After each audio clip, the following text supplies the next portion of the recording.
Do you love the Tabernacle Choir? This year, the choir's music is everywhere you are. Listen to your favorite choir songs and music and the spoken word anytime you want on Alexa by simply enabling the skill. Alexa, play music in the spoken word. Now playing music in the spoken word. You can also download the Tabernacle Choir app, subscribe to the choir on YouTube, listen on Spotify, and have access to all their wonderful music. Happy listening. Make game day yours. Tickets, food and drinks, stats, and streaming. Everything you need is in the Utah Mammoth app. Download today and make game night easy. Download on both Android and iPhone. Just top. We're all locked in now. Your home for the best sports radio in Utah is right here on the KSL Sports Zone. It's time to kick off your afternoon drive with Jake Scott and Ben Anderson. Allow me to introduce the best of the best. On 97.5, the KSL Sports Zone. Jake and Ben, 97.5, the KSL Sports Zone. Jake Scott, Ben Anderson. Thank you for making us a part of your day. However, you may be listening to the show. Absorbing is the word Ben likes to use. Injecting. That's not good either. Oh. Pick line. Yeah, pick line. Mainline it right to your heart, like an antibiotic.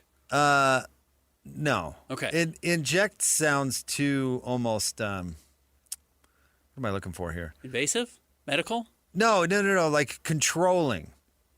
That's like the goal, pal. No, like injecting propaganda into the masses. You know what I mean? 1984, buddy. No, We're here. No, I don't. Absorbing's better than okay. that. You might be on the YouTube. You might be at KSLSports.com. Shout out to our friends from the future in the podcast world, or, of course, rolling around town, listening to us on 97.5 or 1280 The Dam, as I talked about yesterday. Yeah. 1280 The Beef. Yeah. 1280 the Wolverine. What do they call a den? Maybe the den? Is that where beavers live? Oh, the den? Oh, no. That's the Beaver Dam. But where do Wolverines live? No, I'm talking about, I guess I understand. Well, yeah, but that also could be where Wolverines live. No. Wolverines live in a den. Oh, they do live in a den. Beavers live in a dam.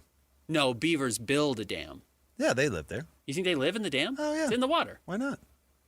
It's blocking up the water. I don't know. I'm not a biologist, Ben.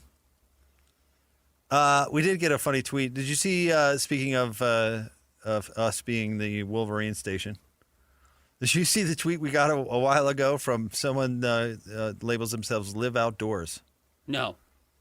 Really? No, I didn't see it. Well, it says, so KSL Sports Zone is trying to convince us all that we should care about Michigan football. You know who you are. At Jake Scott Zone, at PK Kinahan, at Ben's Hoops. You all desperate for content or just caught up in the bromance with KW? I mean, a little. Kyle Whittingham was here for like 20 plus years. It was a big deal. I'm just trying to peg this guy. It's like, of course, KSL is like, where's this guy coming from? Yeah. I don't know. Ohio State fan. But no, I don't think we're trying to convince anybody to care about Michigan football. But I do think a lot of fans around here care about Kyle Whittingham. Yes, I think that's true. Bromance, not really. No, I didn't have a particularly strong relationship with Kyle Whittingham. PK probably more so than me. I don't think you had a particularly strong relationship with him other than we covered him for, my entire career and your entire career. I said hello to him at brunch once. Okay. We were at the same brunch. Mm-hmm. We were brunching, but not together. Not together. But I did say hello.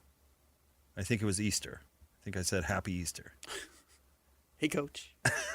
A beaver's home is called a lodge. Okay. And it's a dome-shaped house made of sticks, mud, and rocks. And it does look like it has water that comes into it. Oh, all right. A little bit like a dam. But you're right, a Wolverine lives in a den.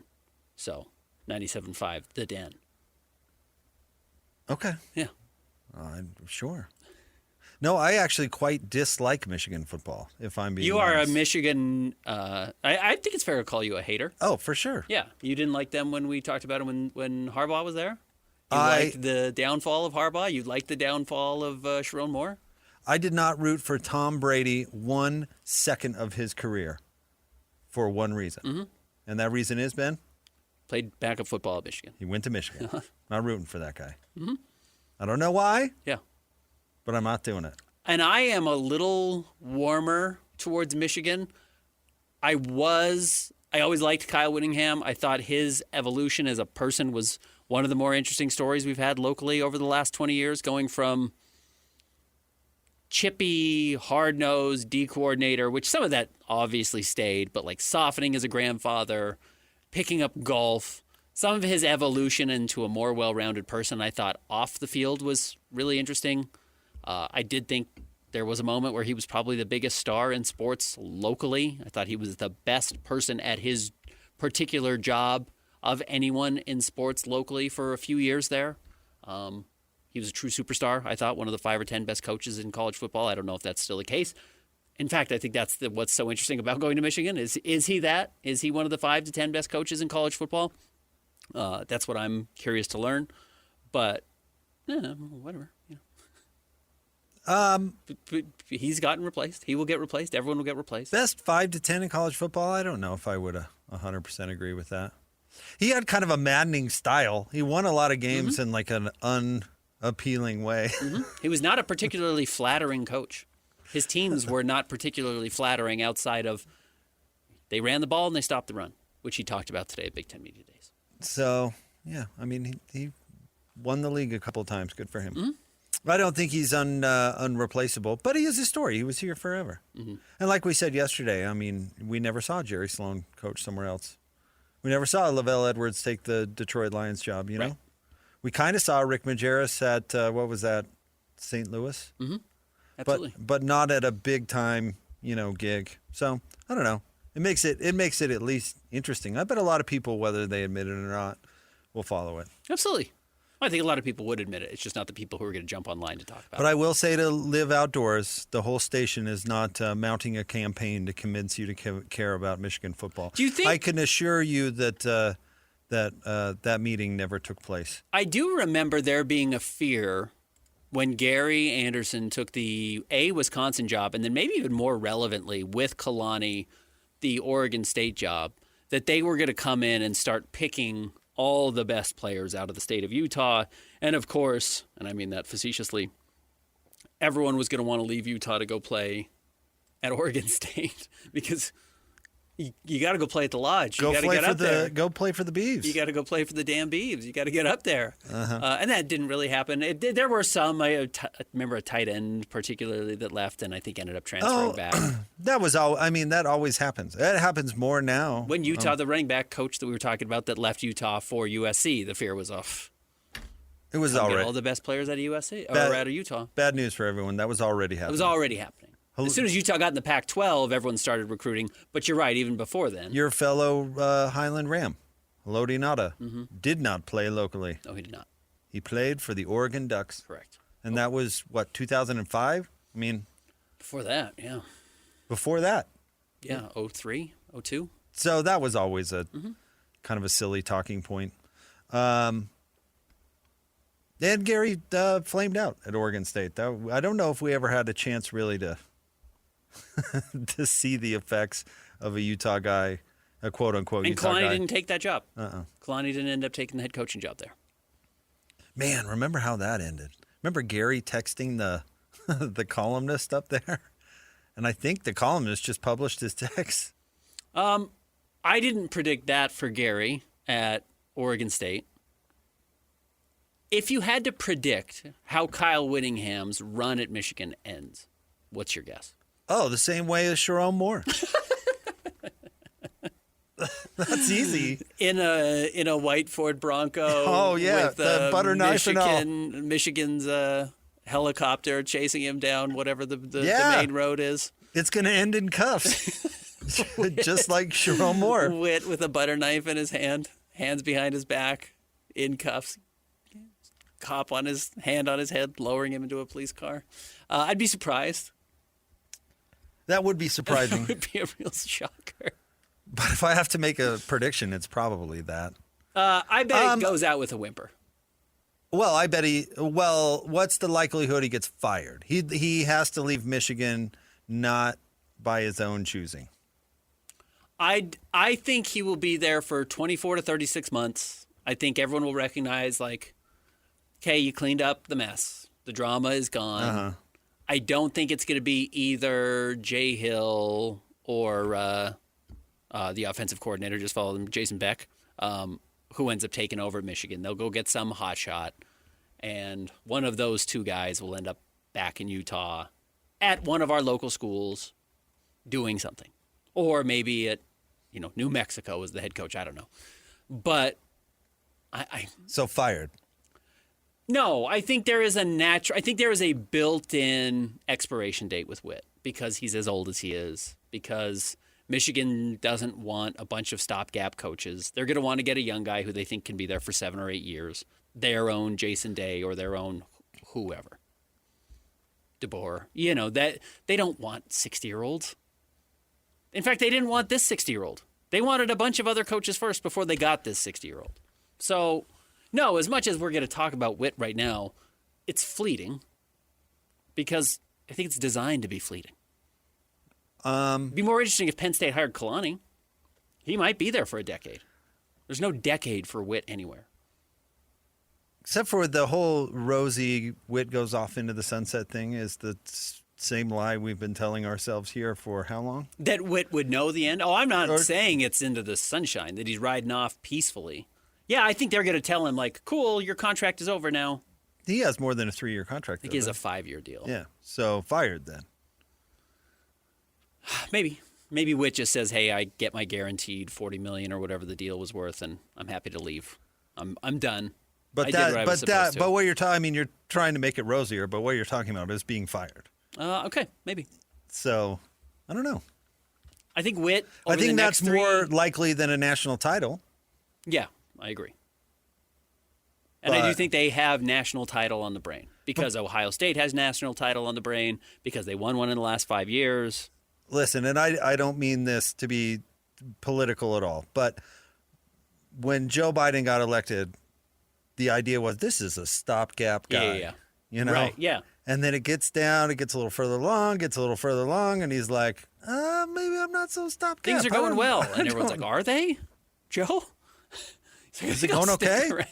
But do you know what I mean? Uh-huh. So we all get caught up in the rosy, like, oh, here comes this old timer to clean up what's broken. He'll know when enough is enough. And then he'll be like, hey, let me hand off my coaching hat to the next guy and say, go get him, younger generation. Mm-hmm.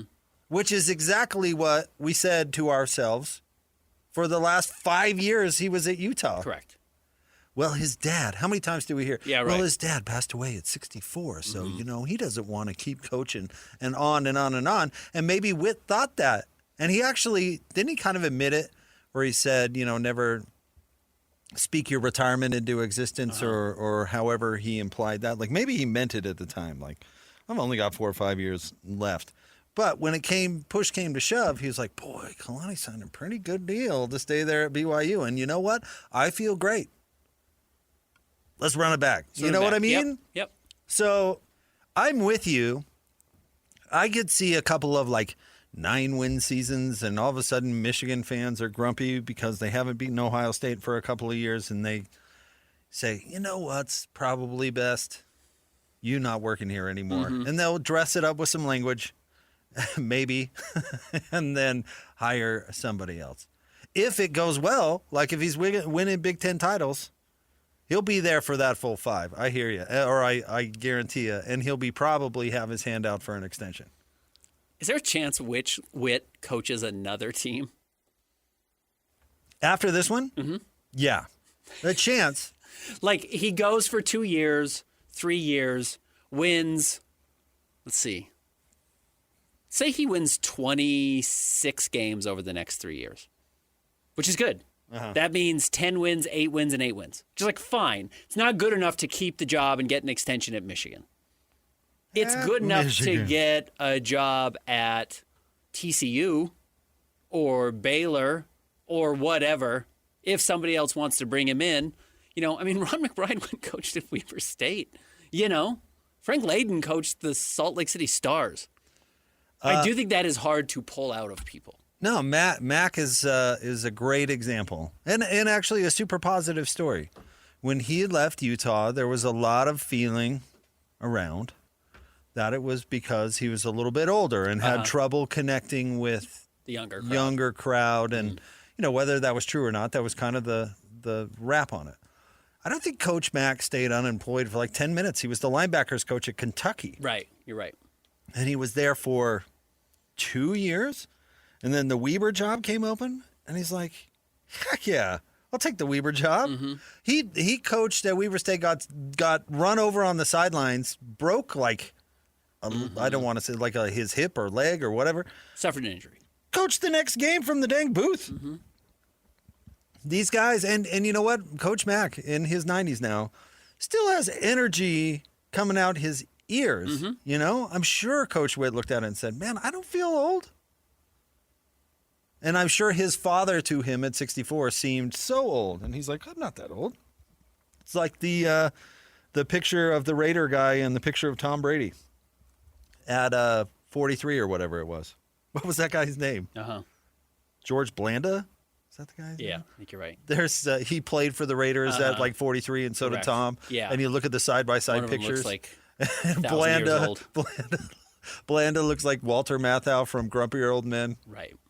And Tom Brady looks like he's 10. It's growing old is something else because we all feel young, right? It always feels different than you think. 40 feels different than I thought. Way different. 40 feels closer to 18 than 60. And 60 is going to feel closer to 30 than 80. Whatever it is. Yeah. Yeah. So no, I don't know. But the peaceful, quiet, he'll coach until he feels like the program is where it needs to be to hand it to the as I become older, I believe in that crap so much less. It's never easy. Look at how Witt left Utah. It's just never easy. No, it's not. I mean, the way Lavelle left BYU wasn't particularly easy. Yeah. If you gave him truth serum, I don't know if he would have told you he was 100% ready to go. But he was a good soldier and rode off into the sunset. Witt wasn't going to do that. But, I mean, players do this also. LeBron. Oh, yeah. Michael. But the man on the Sixers? Greg Popovich suffered a stroke at the game and was like, well, I'm just biding my time until it's my return. It's like, Greg. This is your second, I believe, serious medical episode. Might have been your second stroke. You had one a half an hour before a game. Yeah. Everything is telling you it's time and didn't recognize it or couldn't say goodbye, Witt's healthy. Witt's probably still goes and jumps under the bench press with the players. Dude, have you ever, and my parents aren't at this point, but my father-in-law was, have you ever tried to take a driver's license away from somebody that should not have a driver's license? I have not. I bet it's brutal. It's awful. Yeah. Yeah, it's no fun at all for anybody. Well, if Witt needs it, you need to go take it from No, Witt. but He'll just be on his bike like he was for the first 15 years of his career at Utah. I feel like I'm sounding critical, about Kyle not riding off into the sunset or telling us forever that he was going to and then not doing it. I don't mean to. I think it's actually super relatable. And probably should have been more predictable. And absolutely should have been more predictable, for sure. All right. Well, sorry to who was this person Touch again? grass. What was his name? Stay outside. Live outdoors. Live outdoors. Okay. You know what's funny is, and we don't have to dive into this, I guess, but this guy's actual handle and bio, and then whatever the name is. What's the difference? The actual handle is at Patriot in the U.S. Okay. Exclamation point. And then his name is Live Outdoors. And his bio is very it says liberalism literally kills. Okay. So this is an outdoors guy, but not like a crunchy groove outdoors guy. No, like Henry David Thoreau. Okay. Like yeah. Right. Disconnect from everything. No, I just see Live Outdoors and I think, this is some hippie yelling at us about Michigan football. And then I look to the other parts and it's like, no, that kind of contradicts. All comers are welcome. But anyway, good. And all complaints are welcome. Yeah, good times. Yeah. Thanks for listening, Live Outdoors. Yeah. We appreciate it. But no, we're not trying to convince. Maybe Christian is, I don't know. But people to Christian programs the show. Care about Michigan football. Maybe I missed the meeting where we all, on the same page as KSL Sports, decided to push Michigan. Big Michigan fans. Did PK call that meeting? I missed it. All right. Top three stories of the day. First meeting you missed. Top three stories of the day. They will not include Michigan football. Are we sure? You. Yeah, no. It's Big Ten Media Day. We just talked about it for like 20 minutes. Okay. We're moving on. Okay. At least for now. I mean, we can get to Whit Cuts later. It's a 4-hour show, you know. Yeah, we got a lot to talk about. All right. Stay tuned. 97.5, the KSL Sports Zone. We all have routines. I'm Jabron, and with diabetes, mine was finger sticks. Sometimes I skip them because they hurt. The Freestyle Libre 3C GM changed that. It gives me glucose insights without finger sticks. Learn more at freestylelibre.us. Finger sticks are required if your glucose alarms or readings do not match symptoms, or when you see check blood glucose symbol for the first 12 hours. The views expressed should not be used for medical diagnosis or treatment as a substitute for professional medical advice. Individual circumstances may vary. For prescription only. Safety info found at freestylelibre.us. Make game day yours. Tickets, food and drinks, stats, and streaming. Everything you need is in the Utah Mammoth app. Download today and make game night easy. Download on both Android and iPhone. Tusk Top. It's time to break down the biggest stories of the day. This is the top 3 stories of the day on KSLSports.com. 97.5 The KSL Sports Zone. Jacob Ben, 97.5, the KSL Sports Zone. Jake Scott, Ben Anderson. It's time for the top 3 stories of the day at KSLSports.com. It's brought to you by J. Brooks Jewelers. Cherish your love with J. Brooks Jewelers. Explore their expertly crafted engagement rings made from the finest materials. J. Brooks Jewelers. All right, Christian, where do you want to start today? Number one, you guys tell me how much you think this is actually going to matter. But the WNBA posted a video last night and has since deleted it of Paige Beckers and Angel Reese making a bet on their game last night. And here is that audio. At All-Star Weekend, you and Angel made a bet with each other on this game. Is that bet still? This is how the rich stay rich. You gotta save this money. I'm gonna see you next week on Wednesday. Yeah. At night? No, at practice. Oh, at practice? I mean, I know y'all gonna lose, but if y'all lose, I get to have that. If y'all win, you get 400.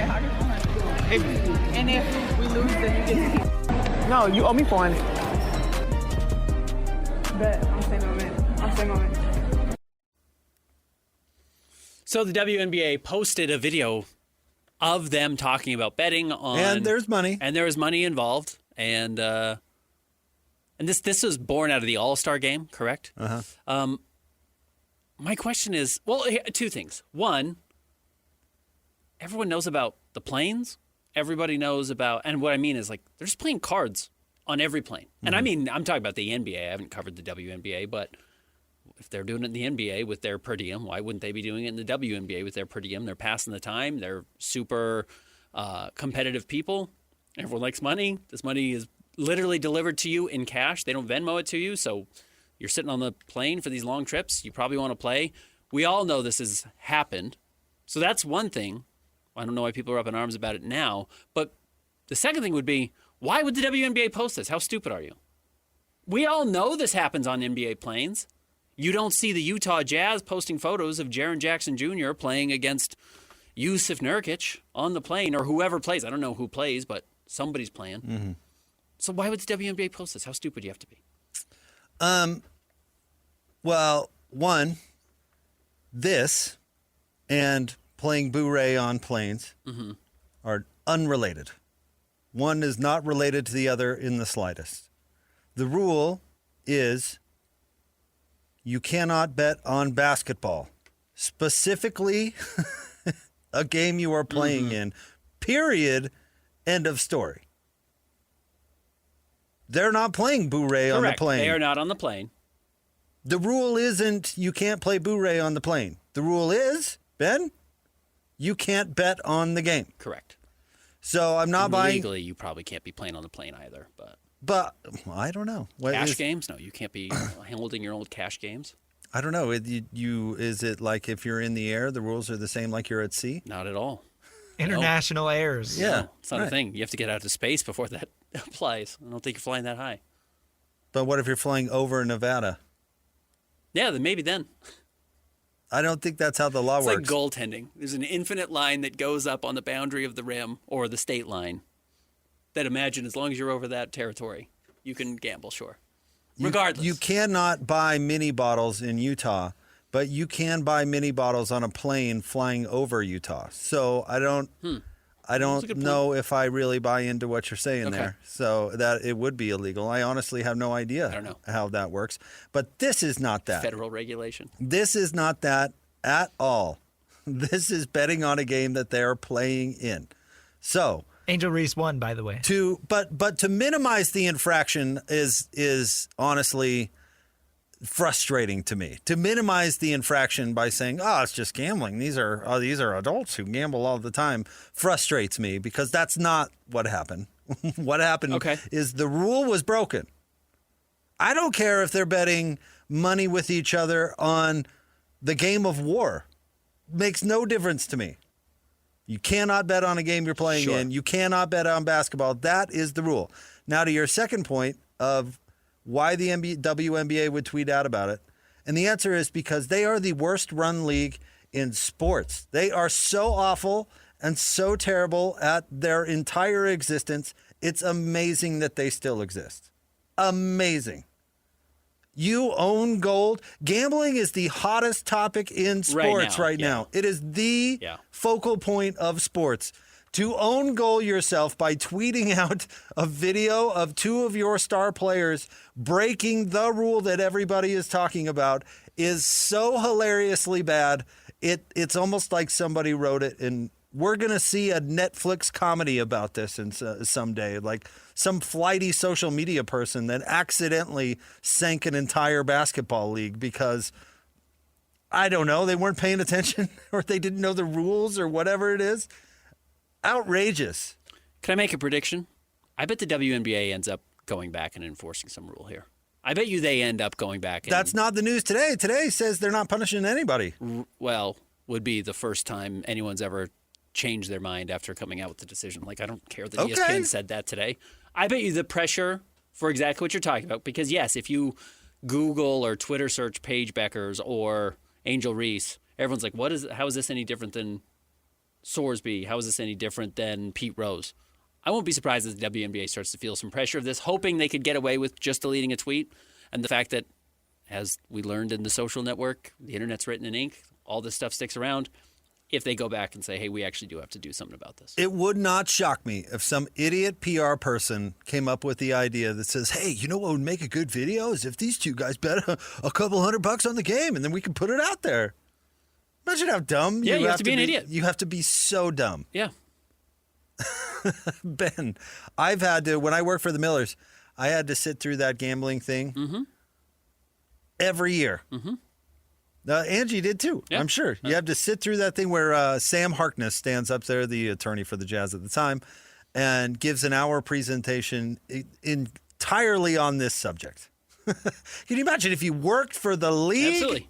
No, absolutely. Let alone had control of their social media, you work for the league? And this is only gaining momentum even as we speak. Like every couple of minutes there's a tweet coming out about it. Honestly, I won't be surprised if the WNBA comes out and says, you know what, this is a rule. We want to make sure we nip this in the bud now, and we're going to do it. Well, Adam Silver already had to step in once with the commissioner. Well, Kathy Engelbert stinks. She is the worst commissioner in sports. And just dreadful. If she's deferring to Adam Silver, who might be the other worst commissioner in sports right now, that's a really bad sign. Oh, she didn't defer to him. He had to step in. Yeah. And he is her boss. Yeah. The NBA owns the WNBA. He is her boss, and he had to step in because you can't have throat punches. And the refs turn a blind eye. Yeah. How do they even exist? They have, you know what? They're like WNBA? They're like Larry Scott with the dang tennis league. You know, a complete buffoon that accidentally got some marketable players and accidentally is doing much better than it ever has. Yeah. No, the product is good because the quality of the players is good right now. The people running it have not caught up to the quality of the player. Just awful. Yeah, it stinks. Who Engelbert's going to be out soon. Somebody will step in and take that job. Who would the NBA? I mean, it would be like if who would be the NBA equivalent of? It'd be honestly like if Draymond Green and Steph Curry did that. We're betting on this game. we're betting on an all-star game, and the NBA put out... yeah, I mean, Paige Beckers legitimately might be the best player in the league. Well, that's what I'm saying. Steph Curry and Draymond Green, kind of a star, but not the best player. Angel Reese. Yeah. Joel Embiid. And hey, Luka we've got Doncic. $400 on the game. Shea. Paige Beckers is Shea. Yeah. And the NBA said it out. Best player in the league. It was like, cool. Let's tweet that out. These guys betting on it. Yeah, you're right. I won't. Again, I know ESPN today said the WNBA won't punish them. We'll see. But this is... The WNBA didn't say they won't punish them. ESPN said they won't punish them. But the point is not hating on the two for gambling. They can do whatever they want with their money. I could not care any less. Actually, that's not true. I do care that they do not bet on... You should not be gambling on basketball. Yep. But if you want to play tiddlywinks on the plane, knock yourself right out. I don't care. Did you ever play that game? No, I've heard of tiddlywinks. With the little winks and you flip them? No? I don't think so. Christian, tiddlywinks? I thought he made that word up. I'm really worried. I'm fearful of even Googling that at work. So Oh, dude, it's a kid's game. You can look it up. I know. I don't know how to spell it, and thus I'm not going to do it. It's in my kid's Berenstein Bears book. Sure. Berenstain Bears. Whatever. A lot of good lessons in those books. Next. Number 2, BYU legend Taysom Hill posted on social media yesterday his farewell to the New Orleans Saints. This was kind of weird to me. Why? Because the New Orleans Saints posted it? You know the team he played for a long time? What, that they posted it and not Taysom himself? That this is clearly not like an amiable divorce. Something's weird. Like, they're not going to pay him what he wants, so he's leaving. When that happens, the Jazz didn't post Walker Kessler's Player Tribune article or Gordon Hayward's Player Tribune article when he left, being like, woof, how did we get here? What a run. Well, why did they post this? No, I don't know. The Saints are owned by the Bensons. They're poorly run. They're terrible. They're also extremely poorly run. Taysom Hill, here's how I will remember Taysom Hill's pro career, and this is going to sound really insulting, but I actually mean it as a compliment. It lasted way longer than it should have. And if he might play, he might as well play again, or he might well play again. He took how long has he been in the league now? 10 years? Longer? At least, yeah. 9? He took a way unconventional path to stay in the NFL for 9 years. He was a quarterback trying to make it as a quarterback coming out of BYU, and he wasn't good enough at that position, solely at that position, to be an NFL player. So instead of washing out of the league like Tim Tebow or remember Eric Crouch, of course Christian does it, but the old Nebraska quarterback coming out was just electric. Everybody's like, dude, you should play safety or something. He's like, I am a quarterback. And then didn't even make it a year, I don't think, in the league. Taysom Hill said, I'll play some special teams. Sure. You want me to run on kickoff team and smash somebody's face in? Yeah, I'd be happy to do that. And then, you get your footing with the team and you say, I can play a little wildcat, I can do special teams, I can wrong foot the other team because I can pass a little bit, or not a little bit. He had a great arm. His accuracy just wasn't great. He's just a freak athlete, yeah. But it was good enough to wrong foot the other team when he's run it 7 times in a row when he's been on the field, and then all of a sudden he hits somebody on a deep route, He made a hell of a career out of doing that. Yeah. And I think is an example to players out there where, hey, be adaptable to the circumstance. Like if you've ever heard Christian Cox's story on how he ended up eventually on the Patriots, it was basically just saying yes to coaches when they're like, hey, what do you think about D-line? It's like, sure. Great. Love that idea. Let's do it. Yeah. Whatever you need, whatever I can do for you. I think that part of the story is great because based on his ability at quarterback, he probably shouldn't have made it in the NFL. Correct. I agree with that. But he was smart enough to not say, I have to be a quarterback. He wasn't stubborn. But he remained a quarterback, which is kind of funny. He even had it for a couple of years. I mean, his whole career he's been a quarterback. He hasn't. He does other things, but yes. He almost exclusively does other things. Like what? Special teams. He's been a tight end for a lot of his career. Taysom's not been a quarterback for the Saints. He's been a quarterback the whole time. I don't think he's ever been a tight end. He's been a basically wildcat quarterback for his entire career. He's done some of that, but yeah, he's not dropping back and throwing a whole lot of passes. He even had his pay scale set up for how much time he spent at quarterback, adjusted how much he was paid. He did. He was a wildcat quarterback. That was his position. That still is his position. He's done more as a pass catcher than ball thrower. Oh, that's entirely not true. He spent the whole swaths of the season starting a quarterback for the Saints. He's been listed the last 2 years on every roster as a tight end. Not that we need to get arguing about the minutia of this. No. But, no, I mean, he hasn't been a quarterback since his first 2 years in New Orleans, right? Oh, he played longer than that. I mean, his first 2 years in New Orleans. He was kind of only a quarterback, and then he shifted and was doing, again, all the special team stuff. Was blocking kicks. That was why everyone started talking about him as this gadget player and how interesting he was there. Regardless, neither here nor there. Yeah, where I would push back is that, he's been in the NFL longer than he should have been. No, he's done exactly what he should have been doing. He was a great college quarterback because he was the best athlete on the field. And then, like Antoine Randall or whoever else has done this kind of similar pathway, recognizes that if he wanted to make money, he shouldn't be stubborn. And he wasn't stubborn, so he left. Or he changed what he did. And that's where Taysom Hill has been successful. But yeah, I thought this was very weird from the Saints to want to.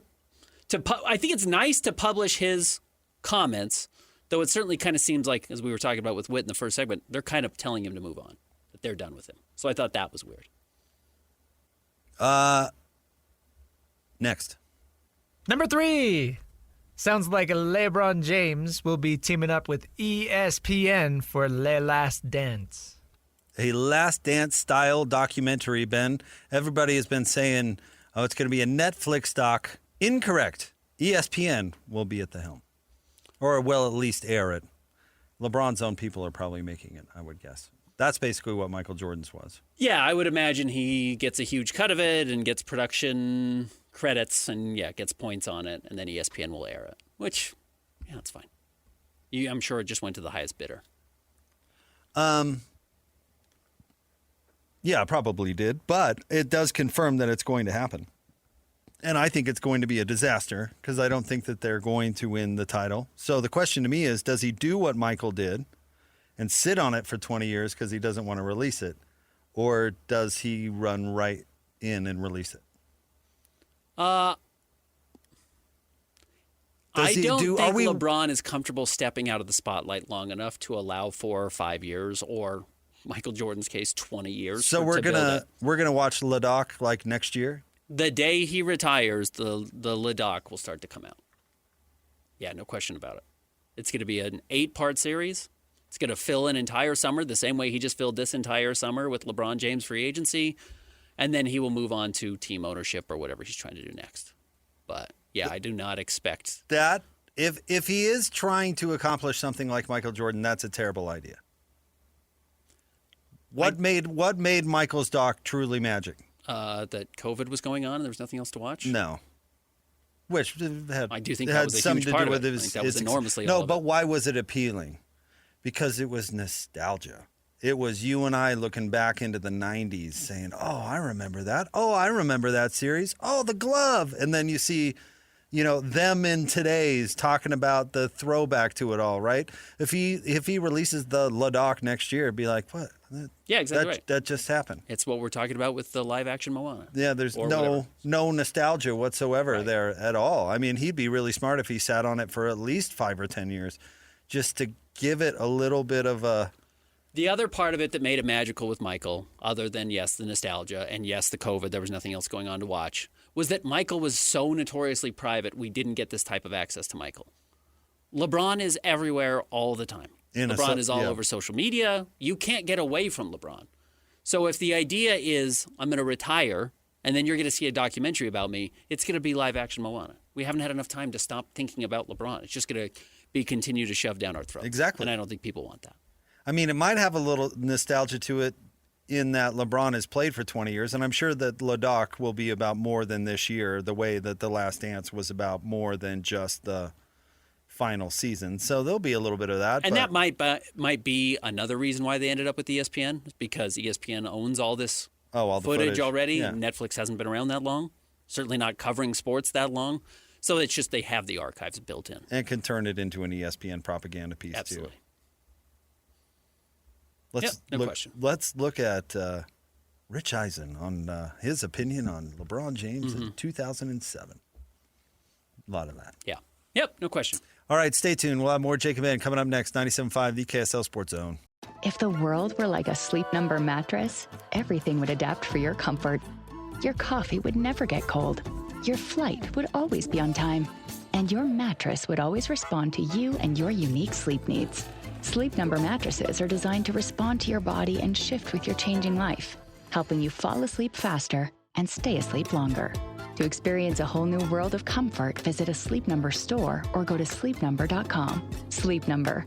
To a good life sleep. All systems go. This is Jake Scott and Ben Anderson. Now, every day from 2 to 6 on 97.5, the KSL Sports Zone. Jake and Ben, 97.5, the KSL Sports Zone. Jake Scott, Ben Anderson, thank you for making us a part of your day. WNBA sending out video, own goal and themselves in gambling is just next level. And then coming out the next day and saying we're not going to punish them. Did you see this? We were talking about TV.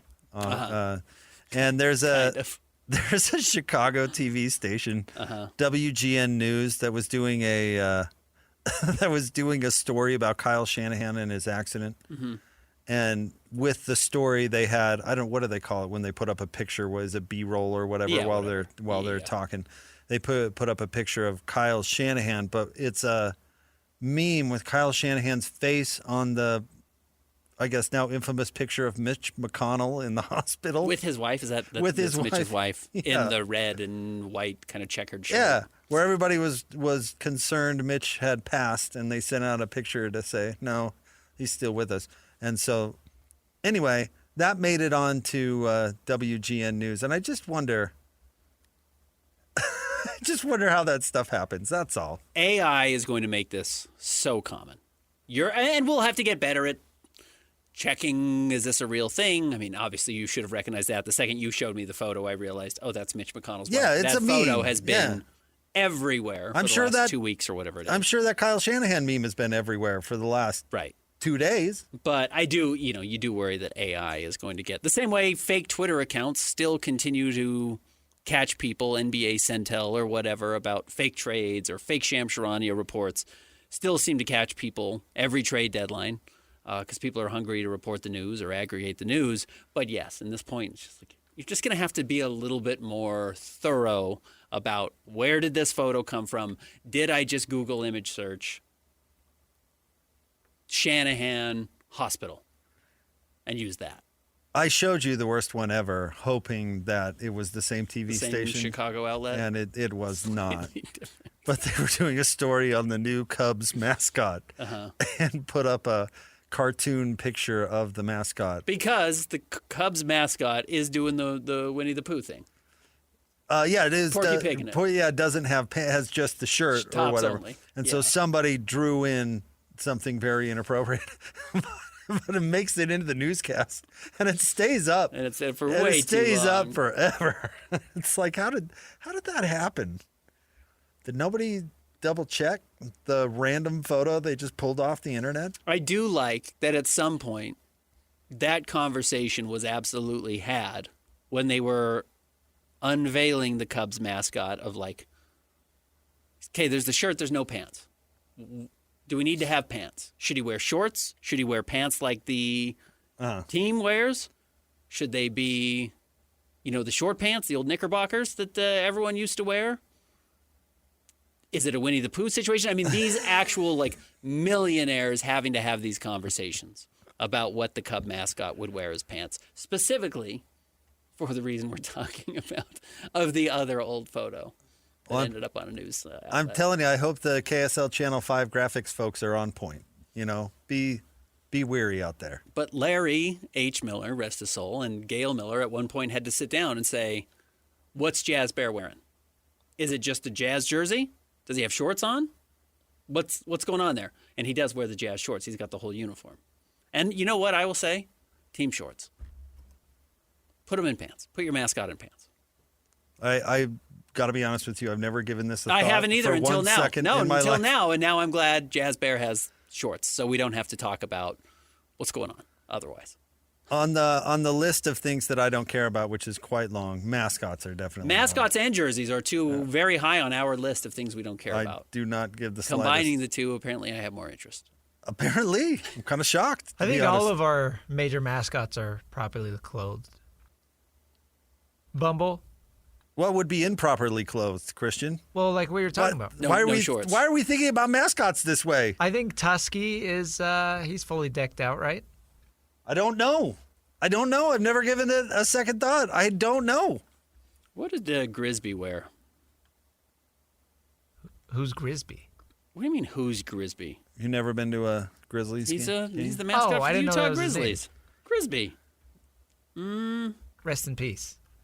Yeah, he's moving out of town. I don't think Grisby was wearing pants.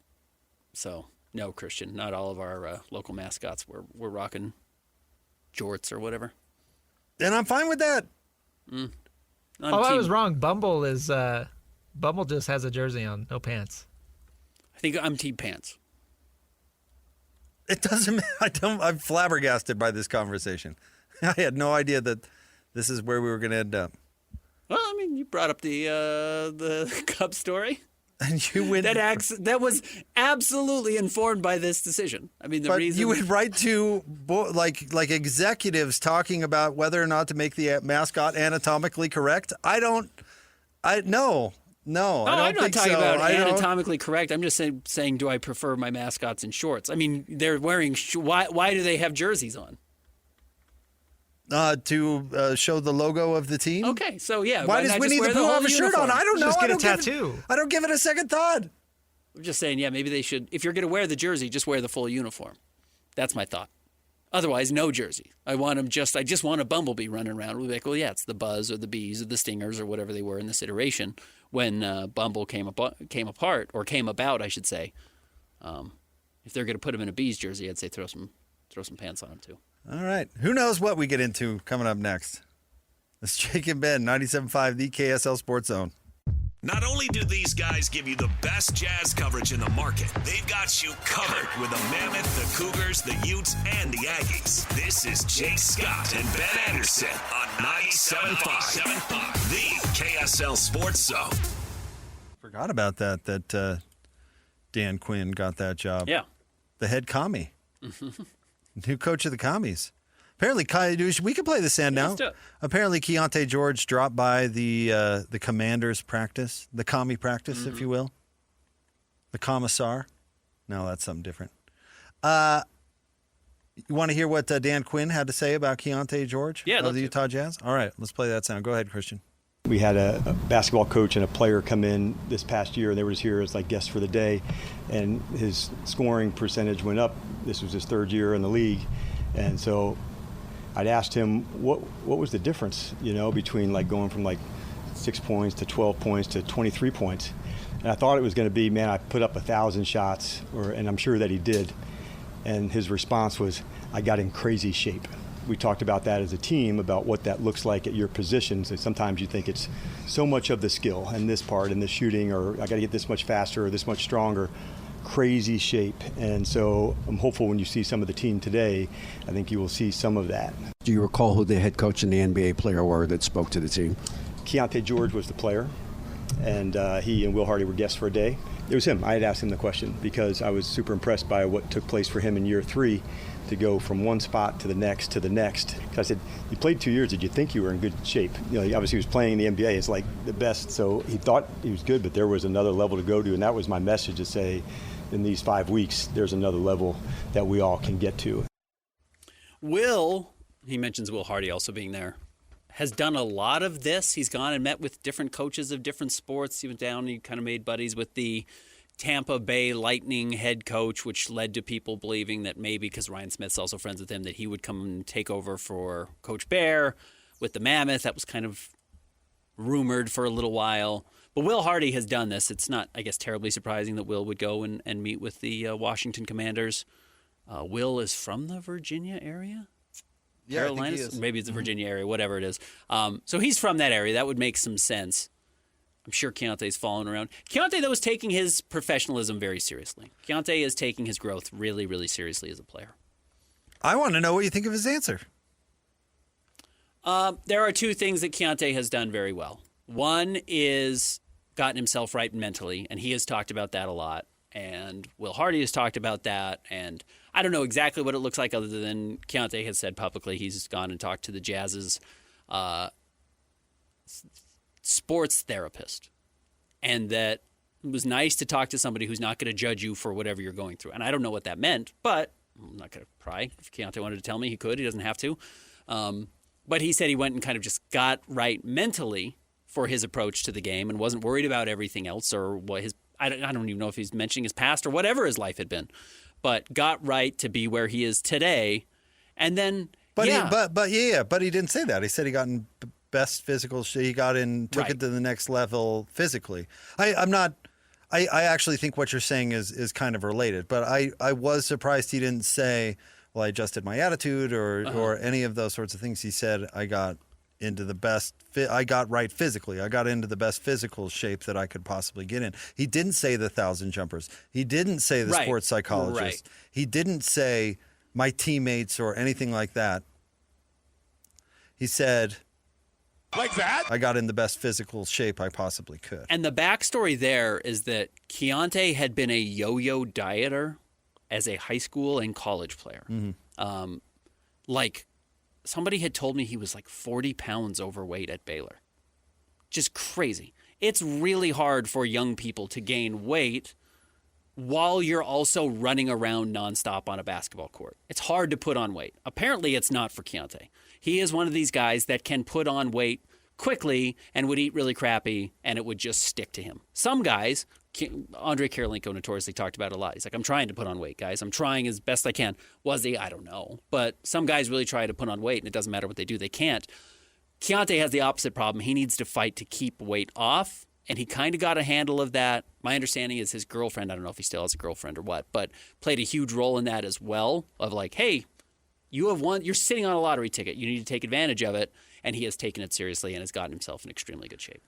I just point that out because, that's why I'm saying I think it's all related. But I find it interesting that he said that from the sense of, like, you've got to start somewhere. Keyonte needed to make a major adjustment with all the things you were talking about. But you got to start somewhere, right? And what do you have to do to get in peak physical condition? The very basic, what do you have to do? This is the reason I'm in such crappy shape all the time. Discipline. Yeah. You have to change your life to get into really great shape. From the stuff with his girlfriend or whatever, with the people around you. You have to change the major things. Well, Andre Karolinko always went to McDonald's. Right. You know, it was his comfort, his vice, whatever it vice was. or whatever. Yeah. And in order to eliminate that, you have to have discipline, and you have to change the way you live. You have to change the way you think.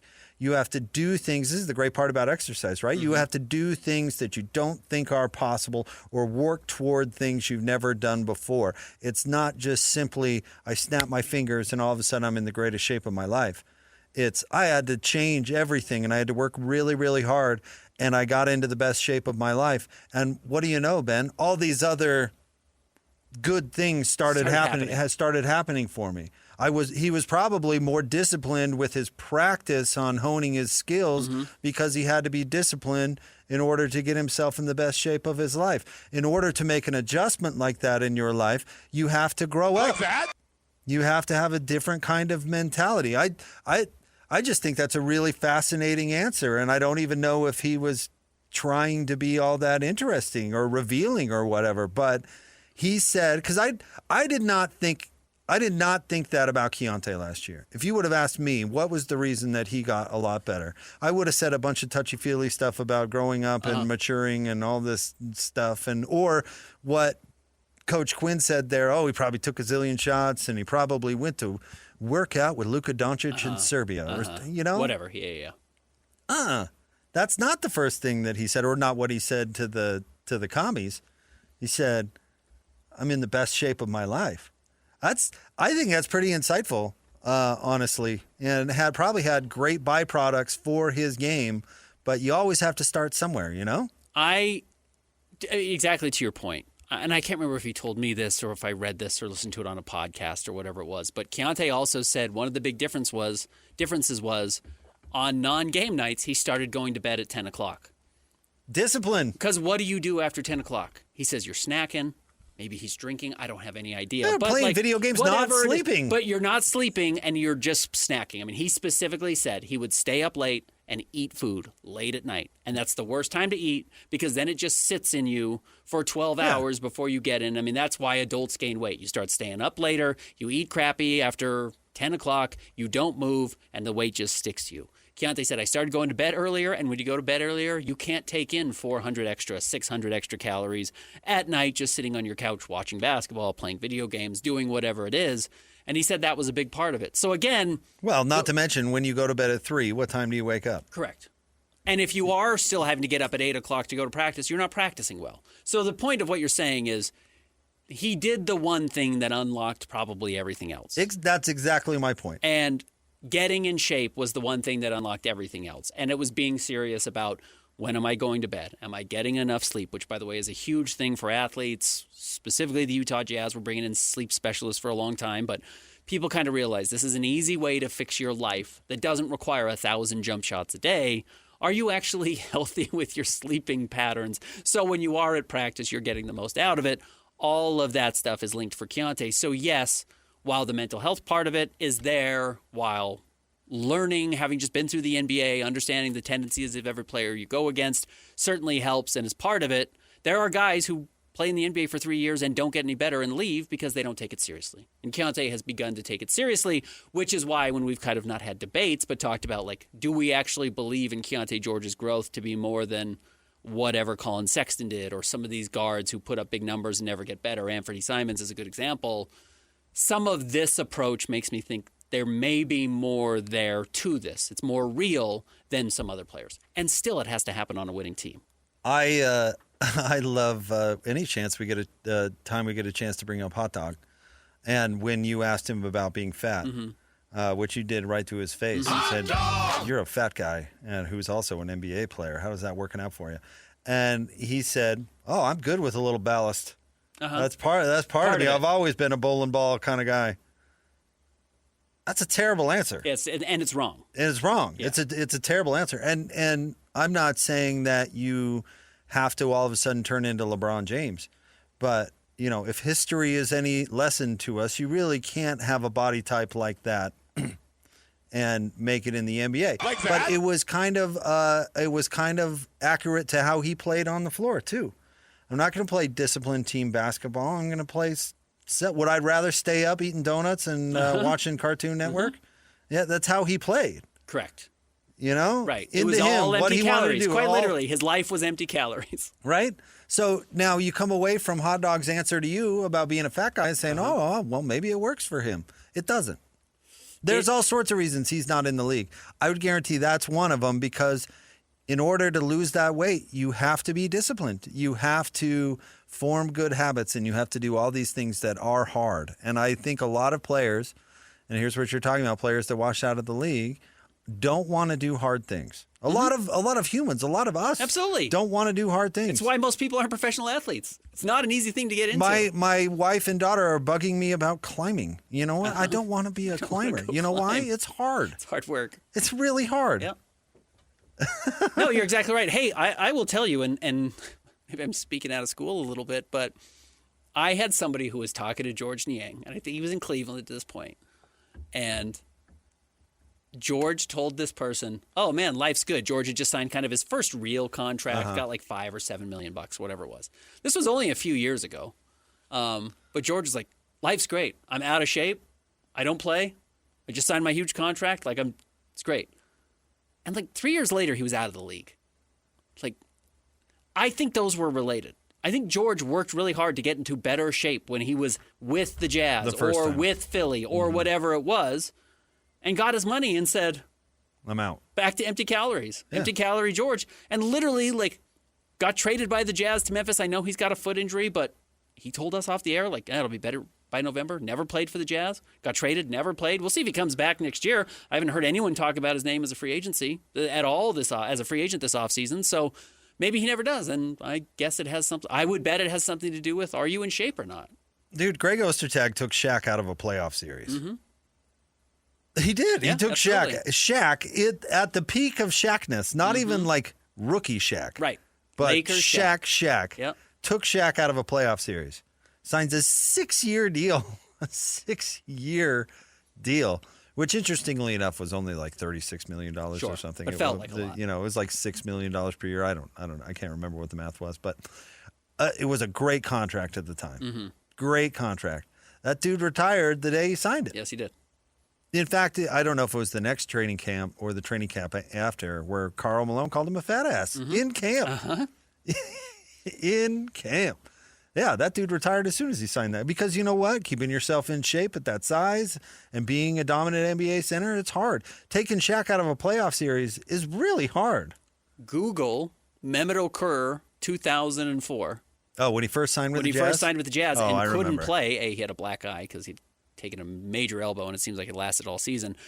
And then Google whatever his all-star year was with the Jazz, 2008, 2000, whatever.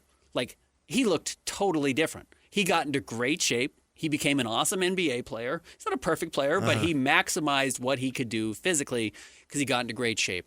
As we've been talking. Wait, real quick on Memo, because I have a funny story about that. I covered, and I was out there with David James, was out there for TV, and I was out there, and there were a bunch of media, and we watched him. This sounds so stupid because this never happens anymore. First of all, that Mehmet Okur would fly into Utah on a commercial jet. But we were at the airport when he came to Utah after signing that deal. I'll never forget because we watched him come down the escalator because there was an escalator at the time. And everybody standing there was like, that's a big boy. That's a big man. That was the first thing you noticed. It was like, whoa, that's a big dude. And not in a he's really tall kind of way. That's a bigger person than we expected. Yeah. NBA player, he's big. Dude's got some weight on him. Yeah, there's some meat on that bone. The other part of this, and I will be curious who of the Jazz's young players takes this to heart because it will be the big deal for them. I saw it with Ace Bailey, and we didn't get to see him play a whole lot at Summer League, but I saw him up close before the first game at Huntsman Center, and he had a lot of weight in his face. And by the way, that doesn't mean it's a bad thing. That might be, as you get bigger, you put on weight in your face. That's what every adult does. We'll see if that means he's getting into better shape or if he's not putting on good weight. That will be a question for Ace Bailey because I'm sure the Jazz said you need to be eating 3,000 calories a day, at least, maybe 4. Cody Williams doing the same thing. You've got to put on a bunch of weight because you've got to get way stronger. The question is, does that weight turn into muscle or does that weight just turn into bad weight? That will be a determining factor for both of them. But I'm reminded of at the draft, right after Darren Peterson got picked, he was on the phone with Ryan Smith, I believe Austin Ainge, and Danny Ainge. Maybe Will Hardy was even there. And this clip is on social media. It's on YouTube. And Ryan congratulates him, and Austin congratulates him, and Danny takes the phone from them on a FaceTime call and says there are 2 hacks to being an NBA player. There's 2 cheat codes. Play defense and get in as good a shape as possible. Those are the 2 things he said. Now remember, Danny Ainge is one of the 20 greatest athletes in sports history. I mean, he could play professional baseball, professional basketball, was an All-American high school football player. Danny was a freak athlete. He would know. But the thing he said to Darren Peterson is not, let's go get some jump shots, not go work on your handle. He said, get in really good shape. Yeah. So good for Keyonte if we're coming back to this. And if Keyonte can continue to get better, he can be a really important part of the Jazz's roster. And as I think we did learn early on, it's 5 games of Summer League that don't matter. I don't think Darren Peterson is ready to be a point guard right now. I don't think Bill Self is just a moron who looked at Darren Peterson and said, I don't know what position he plays, so I'm just going to put him at the 2. I think he realized, this guy can't run my team, so I'm not going to put the ball in his hands and make him a point guard day 1 at Kansas as we're trying to win a national championship. He didn't. And then the Jazz realized, looks like he's probably going to have to play off ball, which is good news for Keontae's long-term future. It ups his value for the Jazz. And I think Keyonte has shown he is good enough right now to play some point guard. Again, it comes back to, are you doing it on a 22-win team Or can you do it on a 42-win team next year, and that's got to be the goal?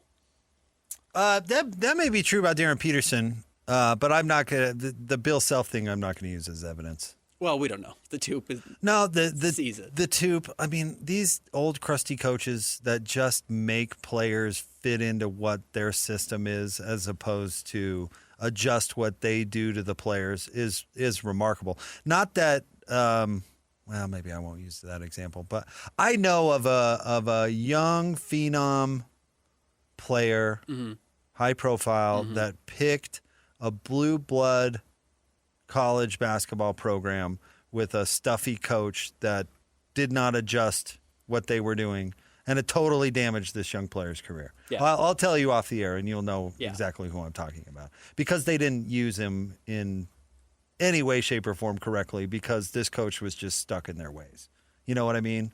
And so if Darren Peterson comes into Bill Self's thing and Bill Self says, I use a player like this off the ball because that's what I've always done, I don't know if that's necessarily always right. Does that make any sense? Caleb Wilson in Summer League, I believe, shot, see if I can see his numbers here, 42% from the three-point line. Right. Big knock coming out of North Carolina was, he can't shoot at all. Well, yeah, Hubert Brown used him as a power forward to just rim run. Hubert Davis, not Hubert Brown. I do love Hubie Brown. Glad he's still alive. Hubert Davis used him strictly as a basically rim running four, lob catching four.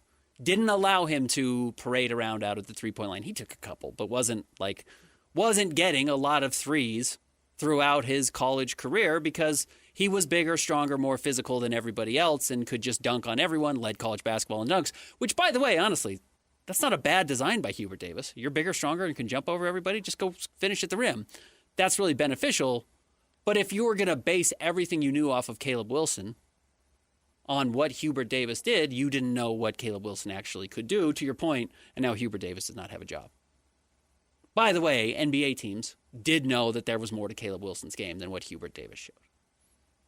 But to your point, coaches in college, and maybe the Toop as well, at Kansas, will use players wrong for their own good in hopes of winning quicker versus who the actual player will be at their best. I mean, or maybe they just don't know. Larry Kryskowiak used Kyle Kuzma. Had no idea how to use Kyle Kuzma. Yeah, totally that's the best example. Had no idea what type of player he was. Jerry Sloan didn't know how to use Paul Millsap. Correct.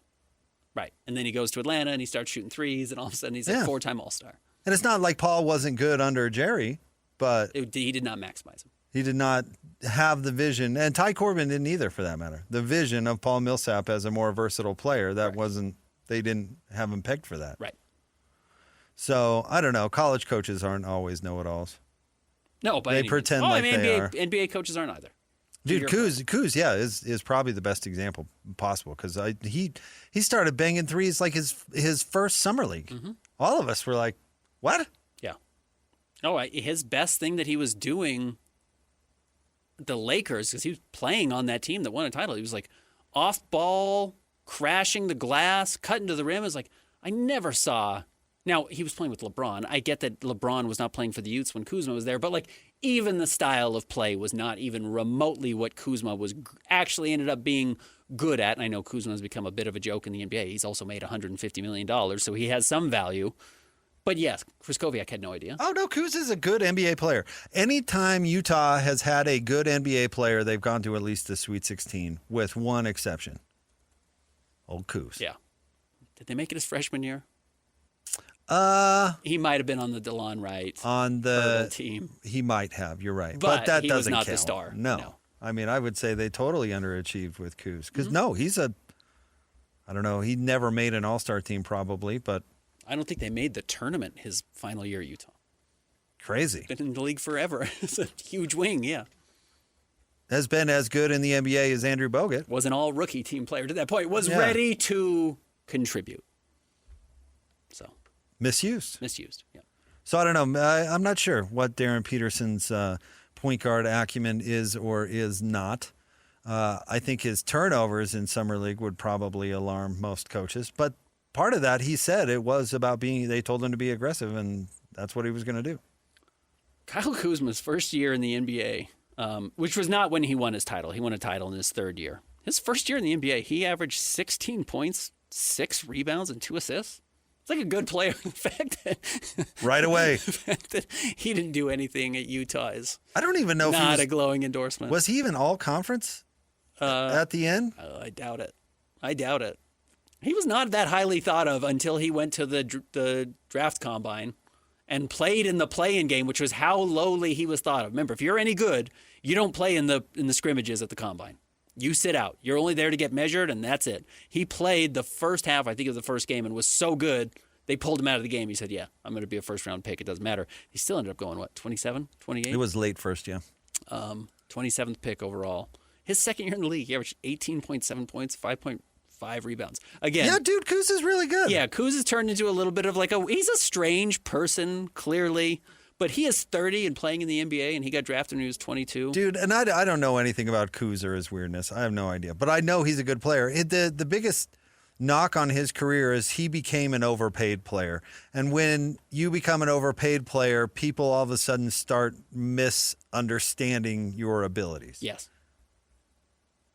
Yeah, no question about it. I mean, anybody who would say, Kuz isn't very good is crazy. He just ended up on a contract that was over his skis, and then everybody assumes he stinks. Like I do it with Andrei Karolinko.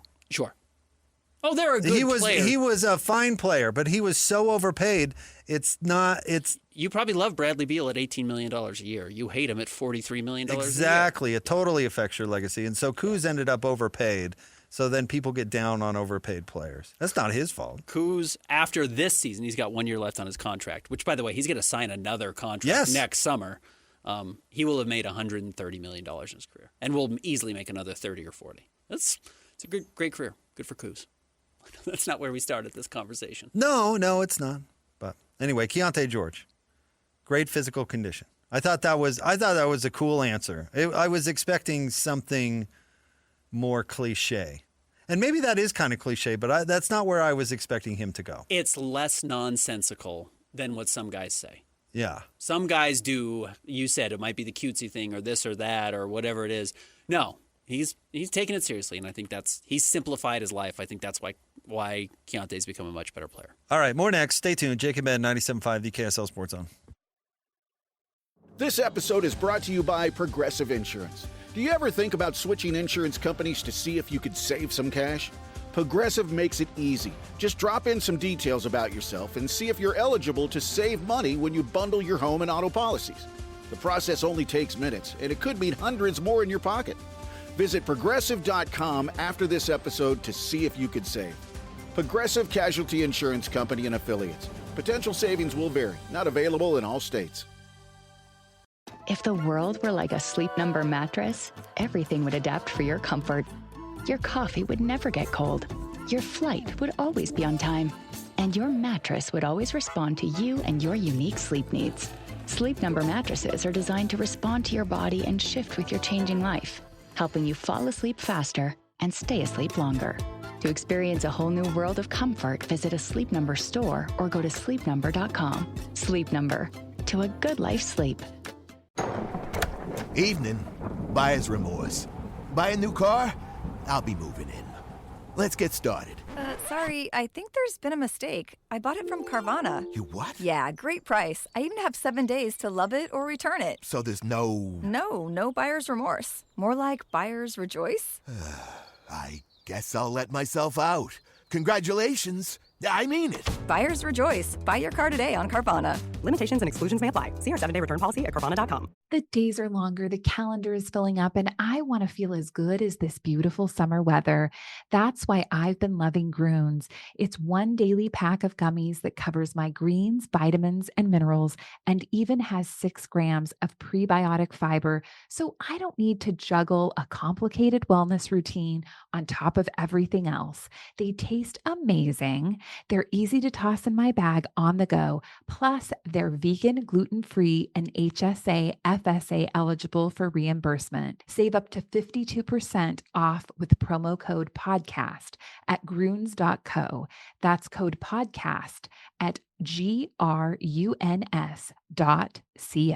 You're listening to this podcast, so I know you've got a curious mind. Here's a helpful fact you may not know yet. Drivers who switch and save with Progressive save over $900 on average. Pop over to Progressive.com, answer some questions, and you'll get a quick quote with discounts that are easy to come by. In fact, 99% of their auto customers earn at least one discount. Visit Progressive.com and see if you can enjoy a little cash back. Progressive Casualty Insurance Company and Affiliates. National average 12-month savings of $946 by new customers surveyed who saved with Progressive between June 2024 and May 2025. Potential savings will vary.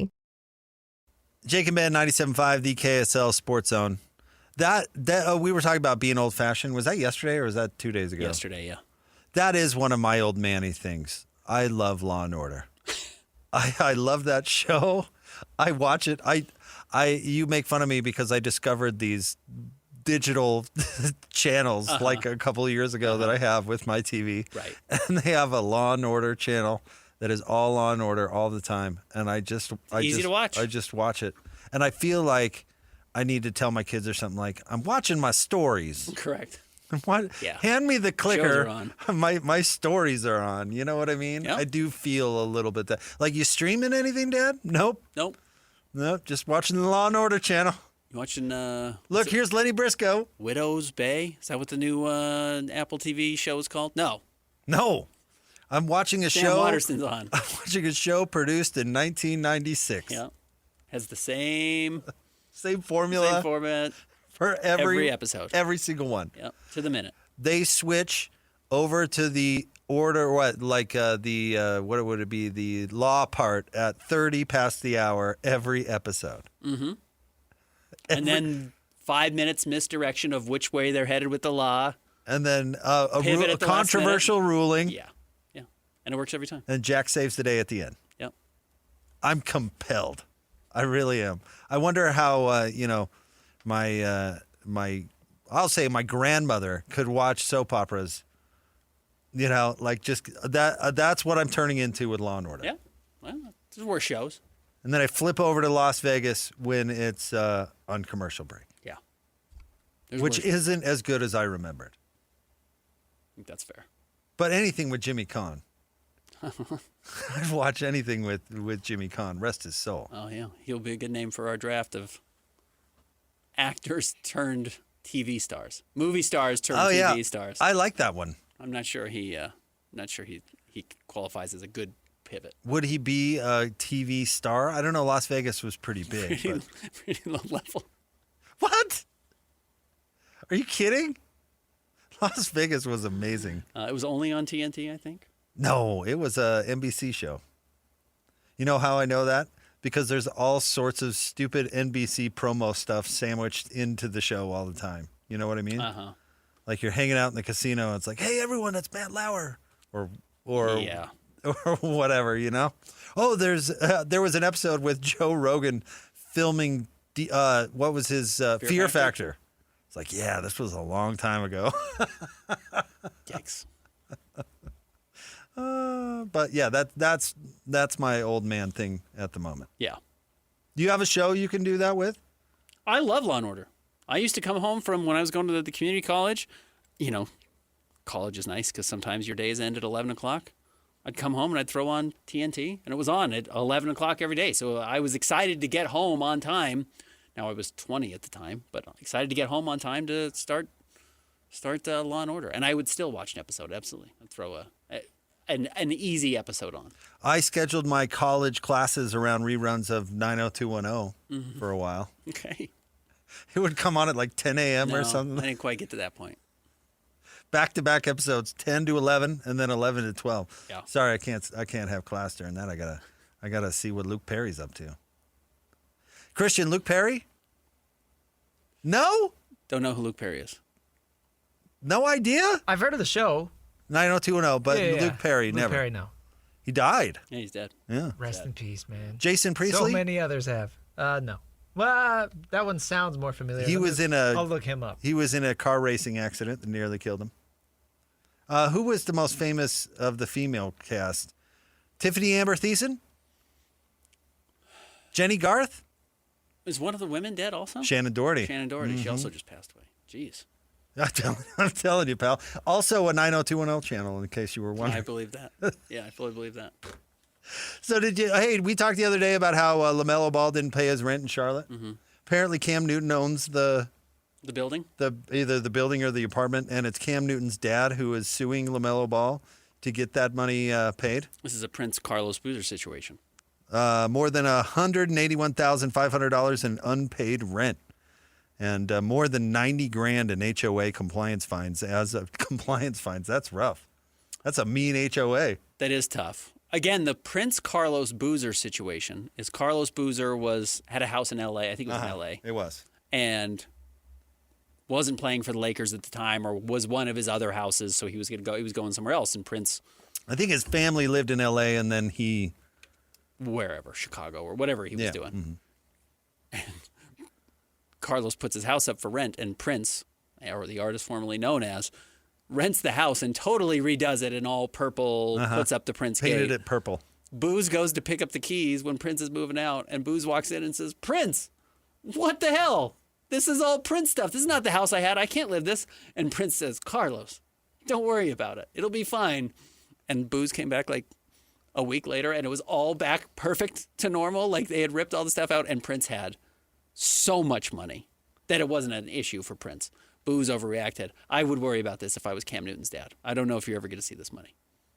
Oh, LaMelo Ball is not hard to find. Yeah, but I bet he's not paying up. Oh, somebody will make him pay. Can you imagine garnishing an NBA player's wages? That'd be hilarious. Was Cam Newton's dad? He was the one who built the church. He got with the church. The crooked so money. He is good at getting money. Yeah. He does know how to get money out of people. You can't just stiff somebody $181,000, Ben. Of course they're going to get their money. Or else LaMelo's going to go to jail.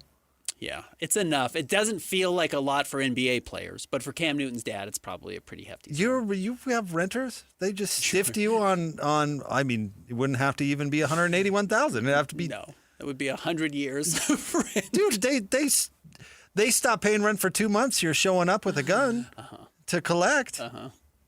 No, you're right. That's Ben's collection methods, by the way. Gun? A gun. I was smart enough, unlike Cam Newton's dad, to get a rental property manager. Because I didn't want this exact reason. So they show up with a gun. Yeah, whatever. I don't care. Don't tell me. No, but they're getting their money is the point. There's no way that LaMelo Ball can walk away from $200,000.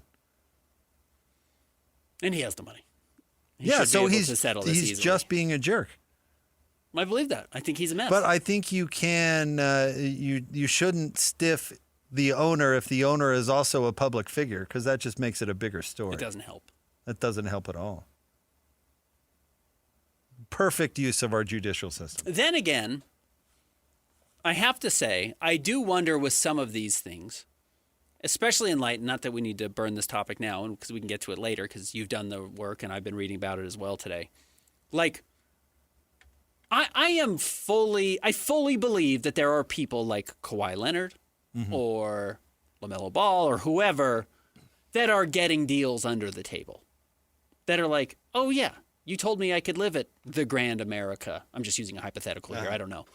But like a lot of jazz players live at Grand America or whatever the 5-star hotel is for a while until they find their home here in Utah, their apartment, their condo, some buy a house, whatever it is.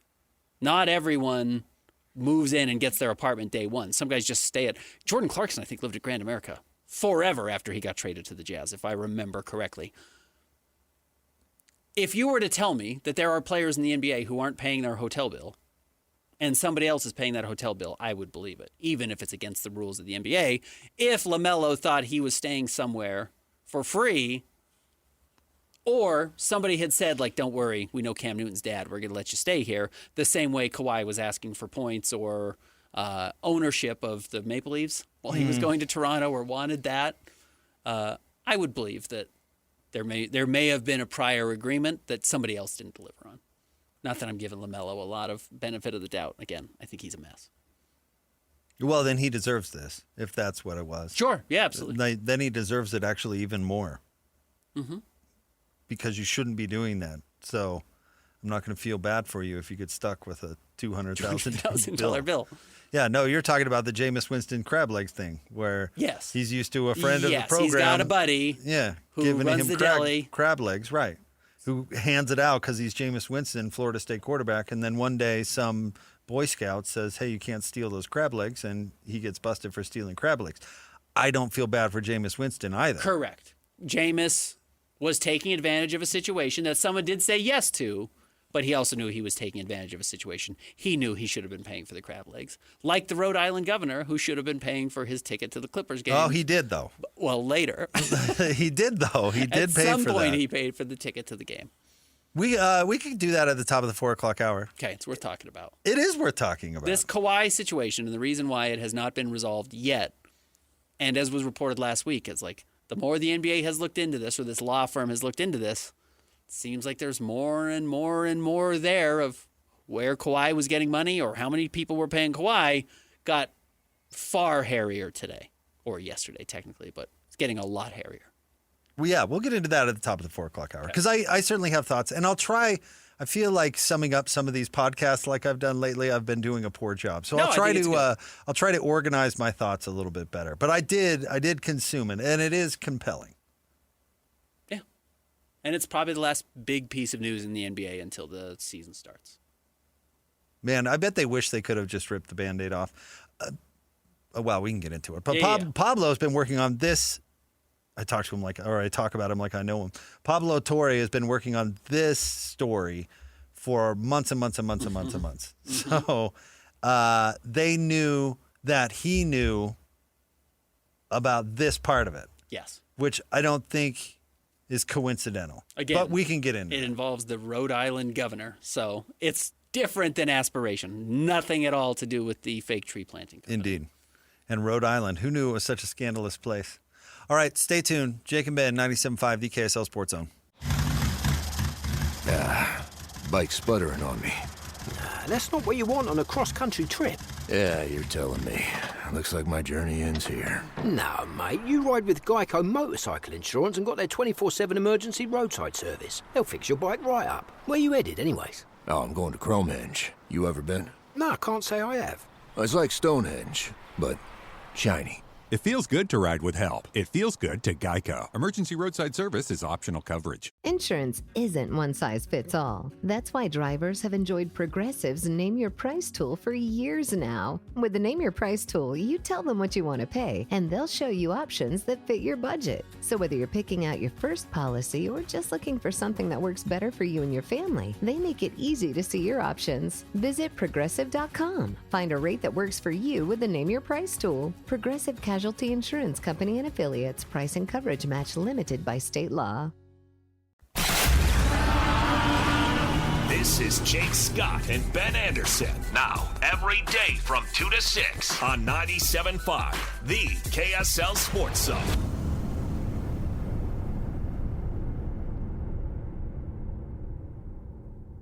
Jake and Ben, 97.5, the KSL Sports Zone. Jake Scott, Ben Anderson.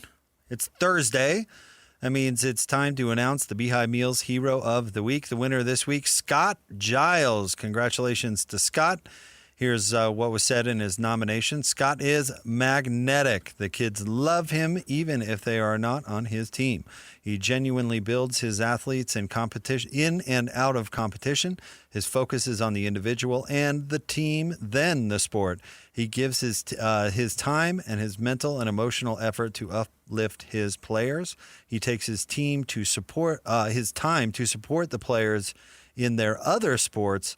I love that he is a teacher and coach of the game. He focuses on the process, not the podium.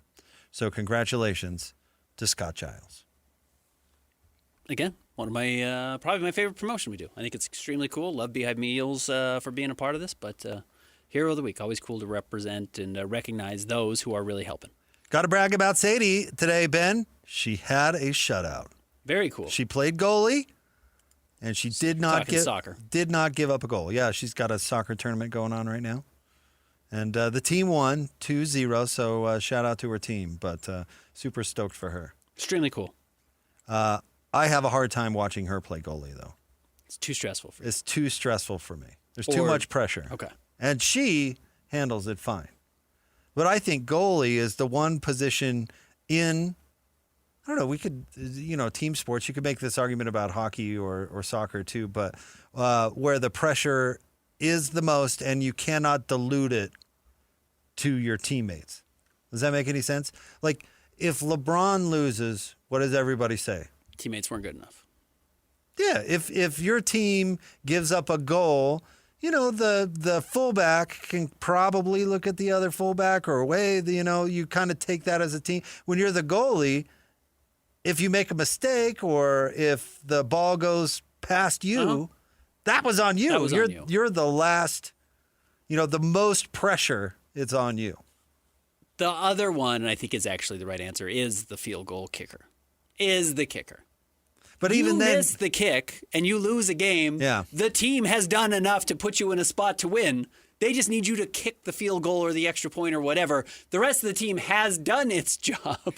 You inherently do not if you miss a kick, and that's how the team loses. Yeah, okay. That might be the one I would take. But goalie, absolutely. Anytime you're doing something as an individual in a team sport, you're setting yourself up for failure.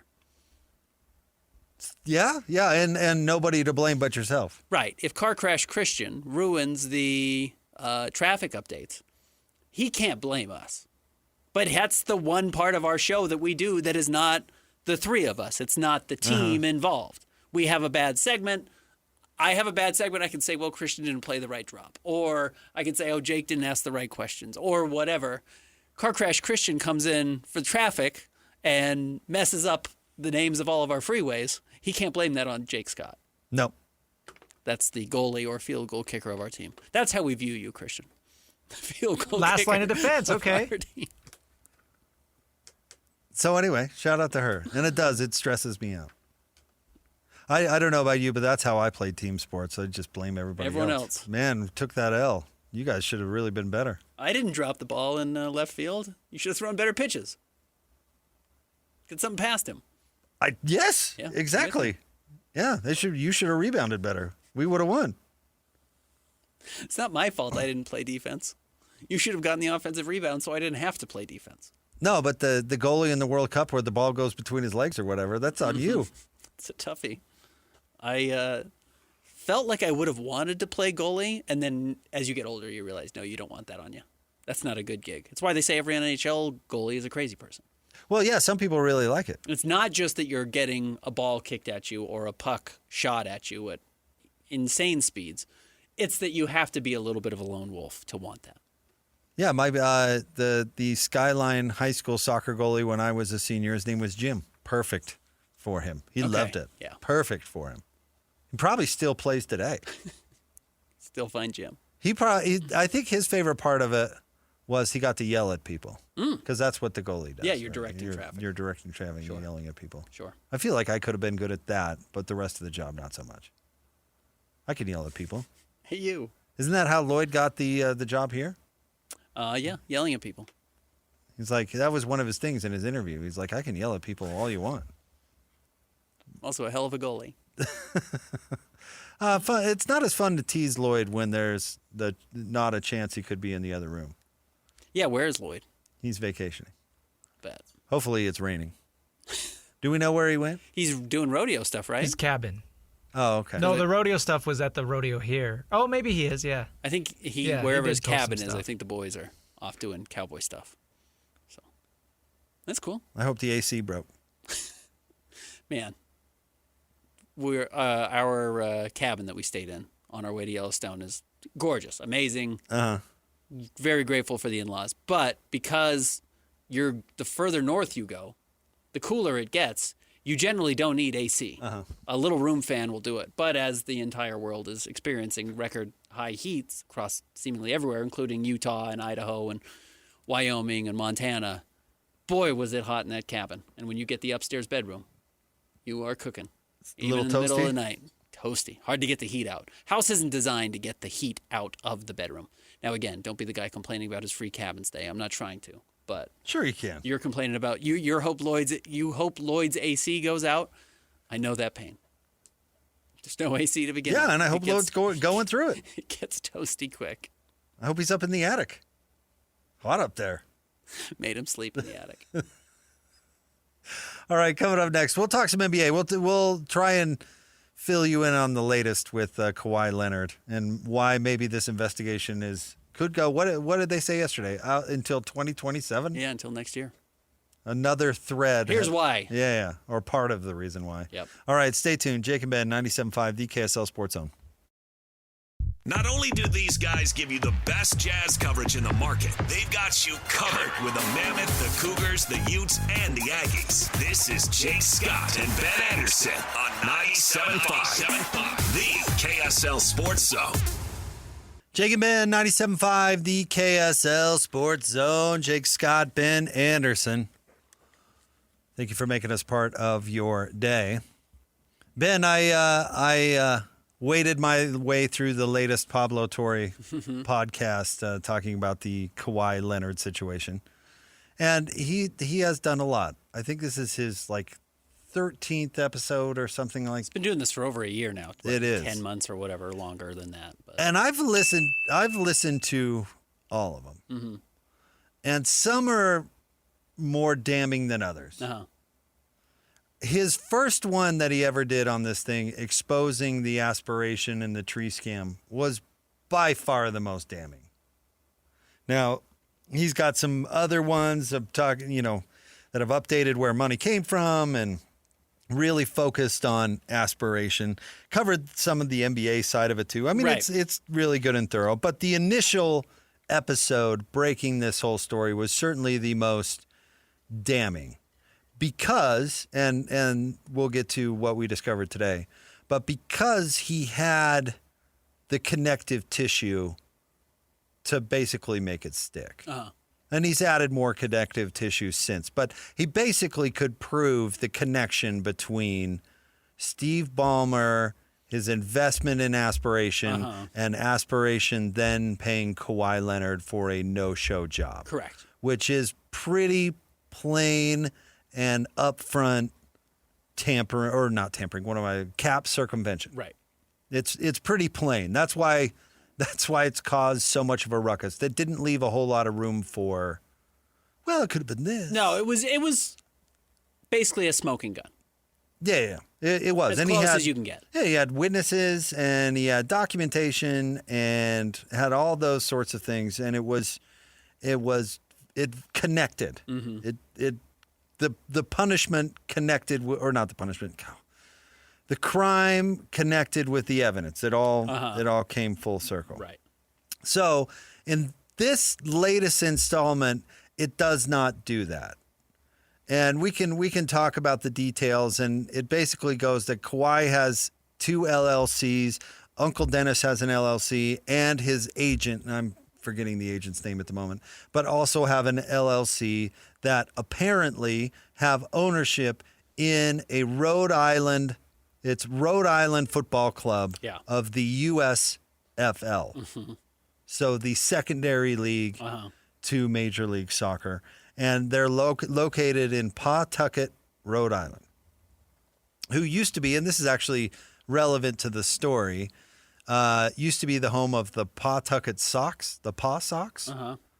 But they have since moved. Of the Red Sox minor league organization. And Pablo's whole episode is on this deal with his soccer team, and I could explain more of it, and it being shady.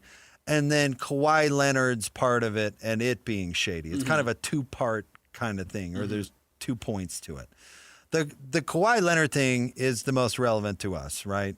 Because was he being paid outside of the NBA salary cap in any way, shape, or form? And Pablo does not connect the tissue there. He does not connect that allegation with the evidence. However, he uncovered enough that it is very fishy. Right. So this minor league soccer team, basically, that Kawhi owns part of, this is the fishy part. Nobody knew about it. Nobody talked about it. Nobody advertised the fact that Kawhi Leonard was part of the ownership of this team. Correct. That is the fishy part, because when Dwayne Wade became a part owner of the Utah Jazz, bought 1% of the Utah Jazz, they screamed it from the mountaintops. He was courtside. He's everywhere you can be. When Ryan Reynolds buys Mint Mobile, the phone company, probably buys 5% of it. He is on every advertisement because he sells. His brand is good for the Mint Mobile brand. Absolutely. When you have a celebrity owner, you advertise them and make them think this is their company. generally it is a couple of percentage points or less, but the value they bring is that celebrity. Serena Williams, I have no idea if she paid for her share of the Dolphins or not. It doesn't matter. What matters is that I know that Serena Williams owns part of the Dolphins. Correct. That's the point. Speaking of Ryan Reynolds, he bought that crappy soccer team in England, put a bunch of, they did a Netflix show or something, right? Right. They did a show bunch of about attention to it. Went and sat at some games. Pump up the value and then sell it. Right. So Kawhi Leonard is a celebrity owner of a soccer team that desperately needs juice, and nobody knows about it. Right. And in fact, this soccer team took on another investor, Ben, NBA legend, Daniel Tice. Okay. Most famous for getting jumped over by Vince Carter at the Was Olympics that him? and dunked on? Oh, well, yeah, sure. probably. Yeah, I am pretty sure. And do you know what they did when old Daniel Tice signed on as a part-time owner, Ben? What was that? Oh, they sent out a release. They advertised it. Oh, yeah. Oh, they let everybody know. Guess what, everyone? Remember the guy who got dunked on by Vince Carter? He's part of this. And I think he was a Celtic for most of his career, right? And that's kind of the same neighborhood, so he probably has a little cachet in that part of the country. But they told everybody about it. The great Daniel Tice is a part owner of our soccer team. By the way, I think it was Frederick Weiss, not Daniel Tice, who got dunked on by Vince Carter. No, Daniel Tice played more recently. He did. He played more recently than that. You're right. They might both be German. That might be what I'm convinced. Neither here nor there. No. Getting sidetracked. And in fact, now one thing I liked about this episode is Pablo Torre employed, I guess, or used, or had some assistance from local reporters in Rhode Island. A TV station, TV reporter in Rhode Island who got in front of some of these people and were able to ask questions. And so when he got in front of the owner of the soccer team, they asked, hey, does Kawhi Leonard own part of this? He's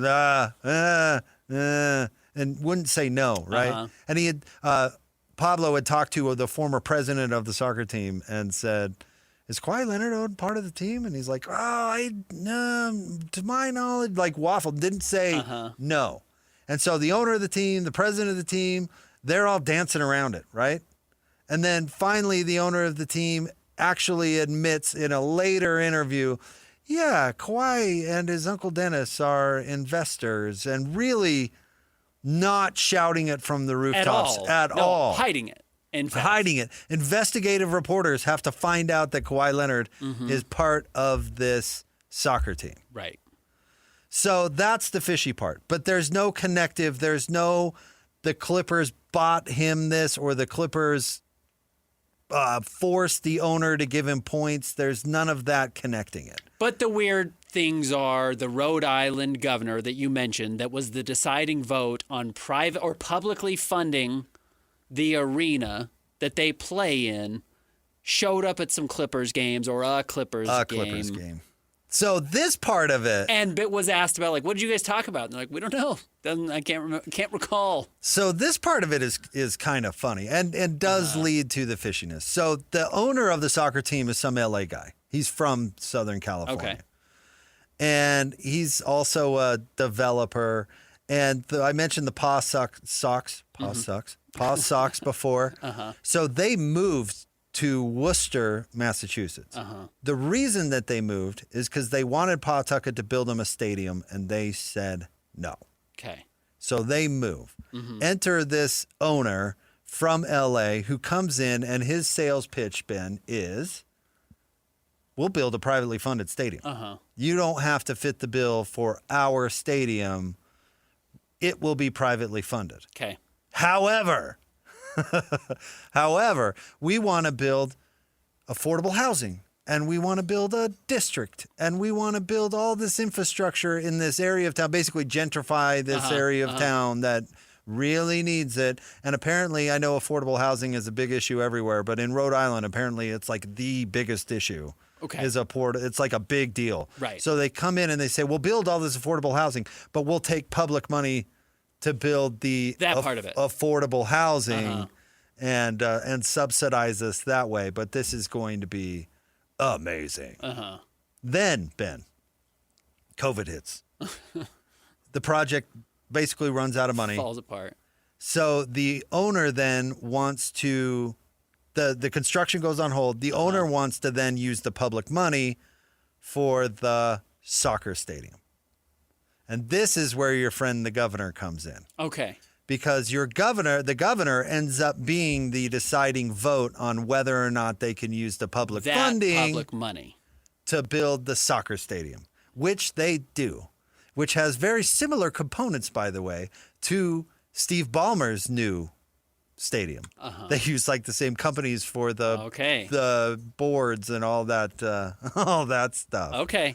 So that's where your friend the governor comes in, is that he is the one who basically gets out of the way to use the public funding, which is like $28 million to build this stadium. Now, the governor had taken, and Pablo got his calendar, the governor took a trip to L.A. to meet with people to represent the best interests of the people of Rhode Island, business people that also do business in Rhode Island, and had a personal block in that calendar blocked out, and it says personal time. Private time. Private time from 7:30 to 11:30 p.m. Okay. What do you think he was doing?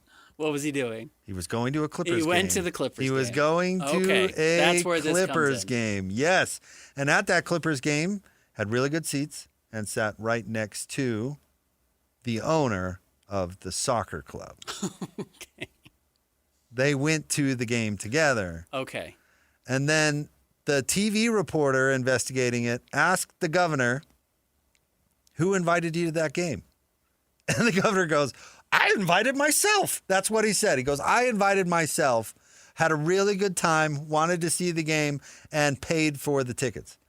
He said that a bunch of times, like, I paid for the tickets, which is really funny. Mm-hmm.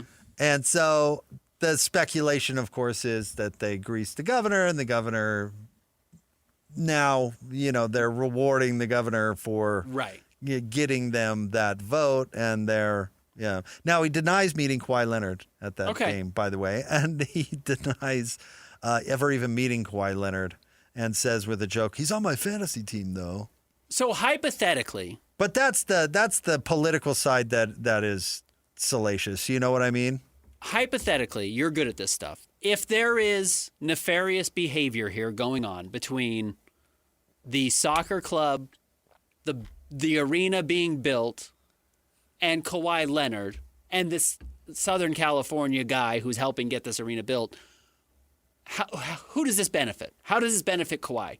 Do we think he got a sweetheart deal for ownership in the building because he has previously asked for ownership of teams? So that's the timing part of it is really interesting, because in the past, as you just alluded to, when he was thinking about going to the Lakers, he had reportedly asked for points in the franchise, which is a huge no-no. Can't do it. And so with Toronto, when they were wooing him, he wanted points in the Maple Leafs, and that was a no-no. It's not legal yet. So he has asked for equity in sports teams or whatever, have been part of his asks in the past. So this would not be necessarily a foreign concept to Kawhi Leonard. So the timing of it is interesting, because when this venture first started, Ben, was right when he worked out his latest contract. Do you remember what was notable about his latest contract? What was it? Not a max deal. Right. Took less than the max deal. So he signs this team-friendly, more affordable contract, and then lo and behold, this partnership is born. Mm-hmm. You know what I mean? And the aspiration thing had come to an end at that point, too. So Kawhi needed to be made whole, and Kawhi was negotiating a new contract, and Kawhi took a team-friendly deal, which, does Kawhi seem to you throughout all of this like a dude who's signing team-friendly deals? No, Kawhi looks out for Kawhi. Kawhi has always looked out for Kawhi. So the implication is this was his reward for signing the team-friendly deal. Mm-hmm. But there is no connection. That's what I'm saying. I don't know how far this is going to go, because there's no connection that the Clippers were involved in this venture in any way, shape, or form, other than they all know each other, obviously. Uh-huh. Okay. Well, and the cherry on top real quick, and then I'll let you go. Take a guess. I'm eager to hear your opinion. Take a guess at how many affordable houses have been built. How many?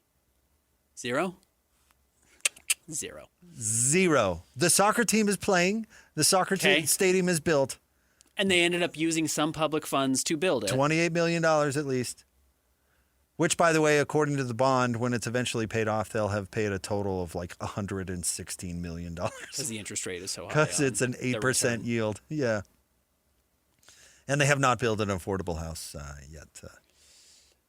Had this been a different player, I might have said, oh, this is all just weird. The COVID stuff happens. I get plans change. Mm-hmm. Sometimes you're in an advantageous spot or you make an investment and it pays off for you. Neither here nor there. Or it's just kind of normal shady, as you implied with Ryan Reynolds and Rob McElhenney, who is on It's Always Sunny, who also owns part of this whatever soccer club is. You buy a cheap team, you pump it up with your imaging, draw some attention to it, you sell it off, and you say, okay, well, that's pump and dump, essentially. You know, it's kind of what a lot of celebrities do with companies. It would be one thing if I thought that's what Kawhi was doing. There's no pump with Kawhi. There's no me building up the value of it and then selling the team because Kawhi owned it. You mentioned this with P. Diddy. I know not necessarily in vogue right now. What Christian's was his guy, vodka? Ciroc? I think so. Whatever his vodka was. Yep. I'm going to buy in. I own 2%, but everyone says, isn't that Puff Daddy's vodka? I'm going to buy it when I see it on the shelf because that's Puff Daddy's vodka and I like the music he made. And he owns nothing and then he sells off his piece of it. For $1 zillion. For $1 zillion. Yeah, right. There's no pump there from Kawhi. So that's the weird part of it of this feels underhanded. This feels too hidden. Why would you hide it? What are you benefiting from? That's the question. And now we are wondering with all of these things, where is Kawhi benefiting from all of these deals? Aspiration. That was obvious. As you mentioned, there was a smoking gun. A no-show job paid for by a guy who owns the team he plays for. You know, or at least Ballmer was pumping money into a dying company, whatever, and said, what are you doing? This is a dying company. And he kept putting in exactly the amount of money that Kawhi needed. Yeah. That feels very obvious. So you're right. This is a little more like we're still trying to figure out in this dark room what we're putting our hands on. There is not a smoking gun. But because of who it is and the fact that Uncle Dennis also started an LLC to get money into this company or into this building, it's not a great look.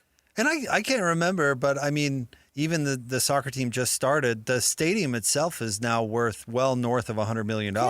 So if Kawhi got a piece of this soccer team, that's the money. That's the reward. All of a sudden, this thing is worth whatever. And if you didn't put in anything. Right. Or you thought it was going to cost, did we have an original build cost for how much was this going to be? Do we know? I'd have to look at it. I'm not sure. Let's say it was $100 million. And you thought it was going to be fully privately funded. And you were going to have to put in whatever. And then suddenly, how much was it? $28 million, $26 million in public funding gets dumped into it. Now it costs a quarter less to be built, and you still have the same ownership. Well, okay, then all of a sudden you're 25% richer. You know, absolutely. That's where this does start to feel sketchy to me.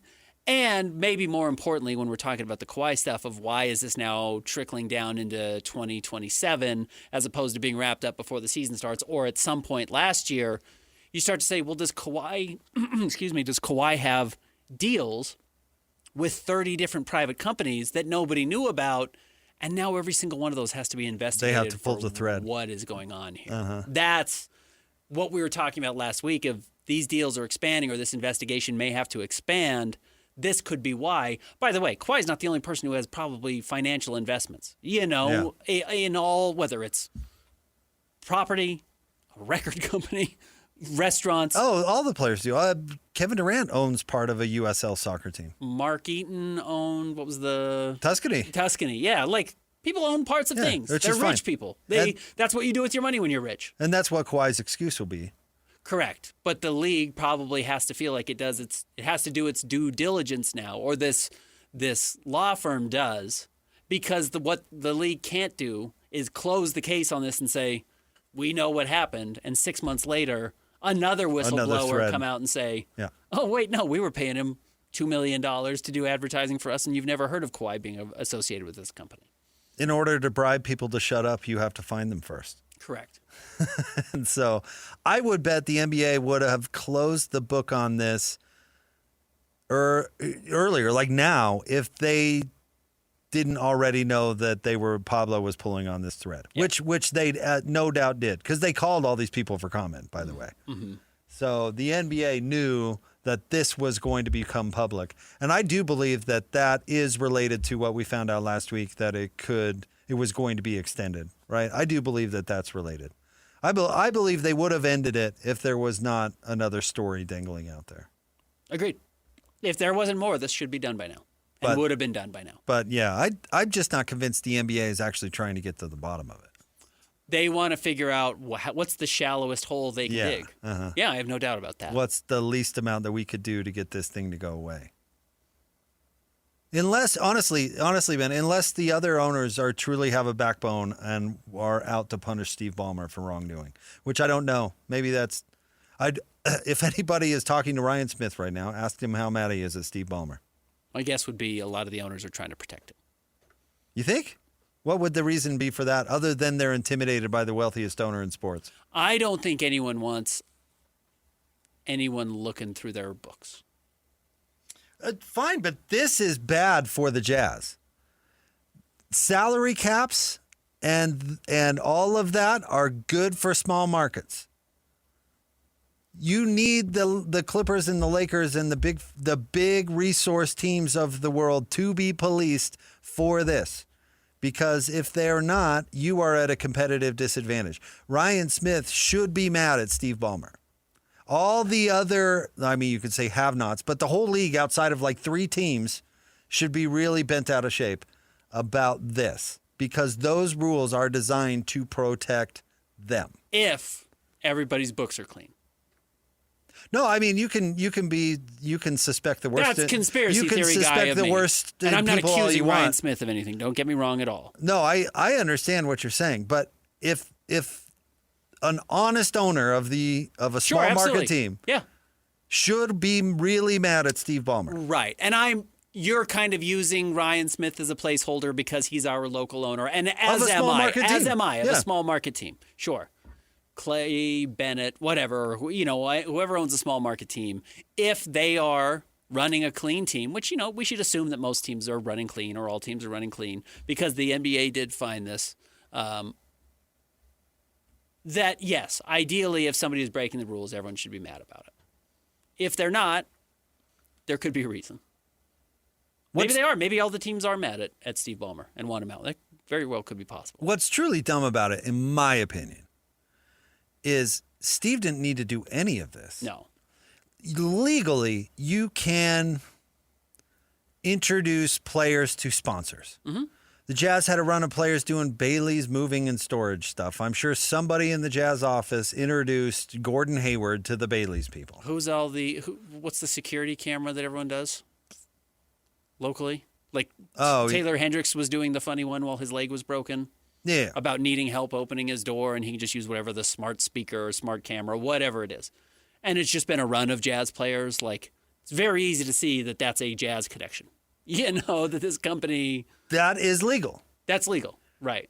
But what you can't do is Ryan Smith couldn't give the Bailey's people $10 million and say, I'm washing this through your company to pay give Bailey to... $10 million. Yes. Yeah. That is not... All Ballmer had to do is say, I will line you up with legitimate companies, and then you have to put in the work. Correct. But that's not what happened. Because he never put in the work. He washed his own money through a company to give to Kawhi Leonard, and Kawhi did nothing. It's such a stupid rule to break. Correct. You can use it in your pitch to Kawhi Leonard. Come to L.A. Do you know how many companies are in L.A.? Do you know how many introductions I can make in the tech world? Or all of that is fine. Mm-hmm. You just can't directly pay a player through another company. He didn't even have to do that. It is funny that this is exactly why college sports are so broken right now. Is ideally NIL was supposed to be name, image, and likeness, and it has nothing to do with name, image, and likeness. It's just teams setting up donors or companies or whatever to give the players the money that they don't want to spend of their $20 million allotment that they can spend for no-show jobs. Right. Whatever you want to call it. It can't be called pay for play, but what is the actual value that any of these guys bring? Not what they get paid. Sure. So it's funny that it would happen in the No, ironically enough, if Kawhi Leonard would have just picked up his phone and sent out an Instagram saying, hey, I love aspiration. Yeah. I don't know if none of this would have happened, but you know what? A lot of it wouldn't. A lot of it wouldn't. Yep, absolutely. Honestly, if he would have just said, I'm the owner of this soccer team and super excited about it. It's the fishy way in which they're kind of bringing this all on themselves with their own stupidity. Absolutely. And laziness, in a way. Yep, no question. It's not that hard to film a TalkSnap video. Yep. Pretty easy. Yep. All right. Stay tuned. We've got Steve Bartle. We're going to talk Utes with Steve next. 97.5, the KSL Sports Zone. Insurance isn't one size fits all. That's why drivers have enjoyed Progressive's Name Your Price tool for years now. With the Name Your Price tool, you tell them what you want to pay, and they'll show you options that fit your budget. So whether you're picking out your first policy or just looking for something that works better for you and your family, they make it easy to see your options. Visit Progressive.com. Find a rate that works for you with the Name Your Price tool. Progressive Casualty Insurance Company and Affiliates. Price and coverage match limited by state law. Queen Carvania stood haloed by the morning sun. An army hung on her every word. My champions, I have sold my chariot on Carvana. 'Twas a lovely SUV, an inexplicably queenly offer. They're even coming to the castle to collect it. Tonight, we feast! An offer you can feast on. Sell your car today on Carvana. Pickup fees may apply. If the world were like a Sleep Number mattress, everything would adapt for your comfort. Your coffee would never get cold. Your flight would always be on time. And your mattress would always respond to you and your unique sleep needs. Sleep Number mattresses are designed to respond to your body and shift with your changing life, helping you fall asleep faster and stay asleep longer. To experience a whole new world of comfort, visit a Sleep Number store or go to sleepnumber.com. Sleep Number. To a good life sleep. The days are longer, the calendar is filling up, and I want to feel as good as this beautiful summer weather. That's why I've been loving Groons. It's one daily pack of gummies that covers my greens, vitamins, and minerals, and even has 6 grams of prebiotic fiber, so I don't need to juggle a complicated wellness routine on top of everything else. They taste amazing. They're easy to toss in my bag on the go. Plus, they're vegan, gluten-free, and HSA FSA eligible for reimbursement. Save up to 52% off with promo code podcast at Groons.co. That's code podcast at GRUNS.co. Make game day yours. Tickets, food and drinks, stats, and streaming. Everything you need is in the Utah Mammoth app. Download today and make game night easy. Download on both Android and iPhone. Tusk Top. Just doing it big, you know? Your home for the best sports radio for your afternoon drive is right here. This is Jake Scott and Ben Anderson on 97.5, the KSL Sports Zone. Covering the Utes better than anyone else. This is Ute Insider Steve Bartle of KSLSports.com on 97.5, the KSL Sports Zone.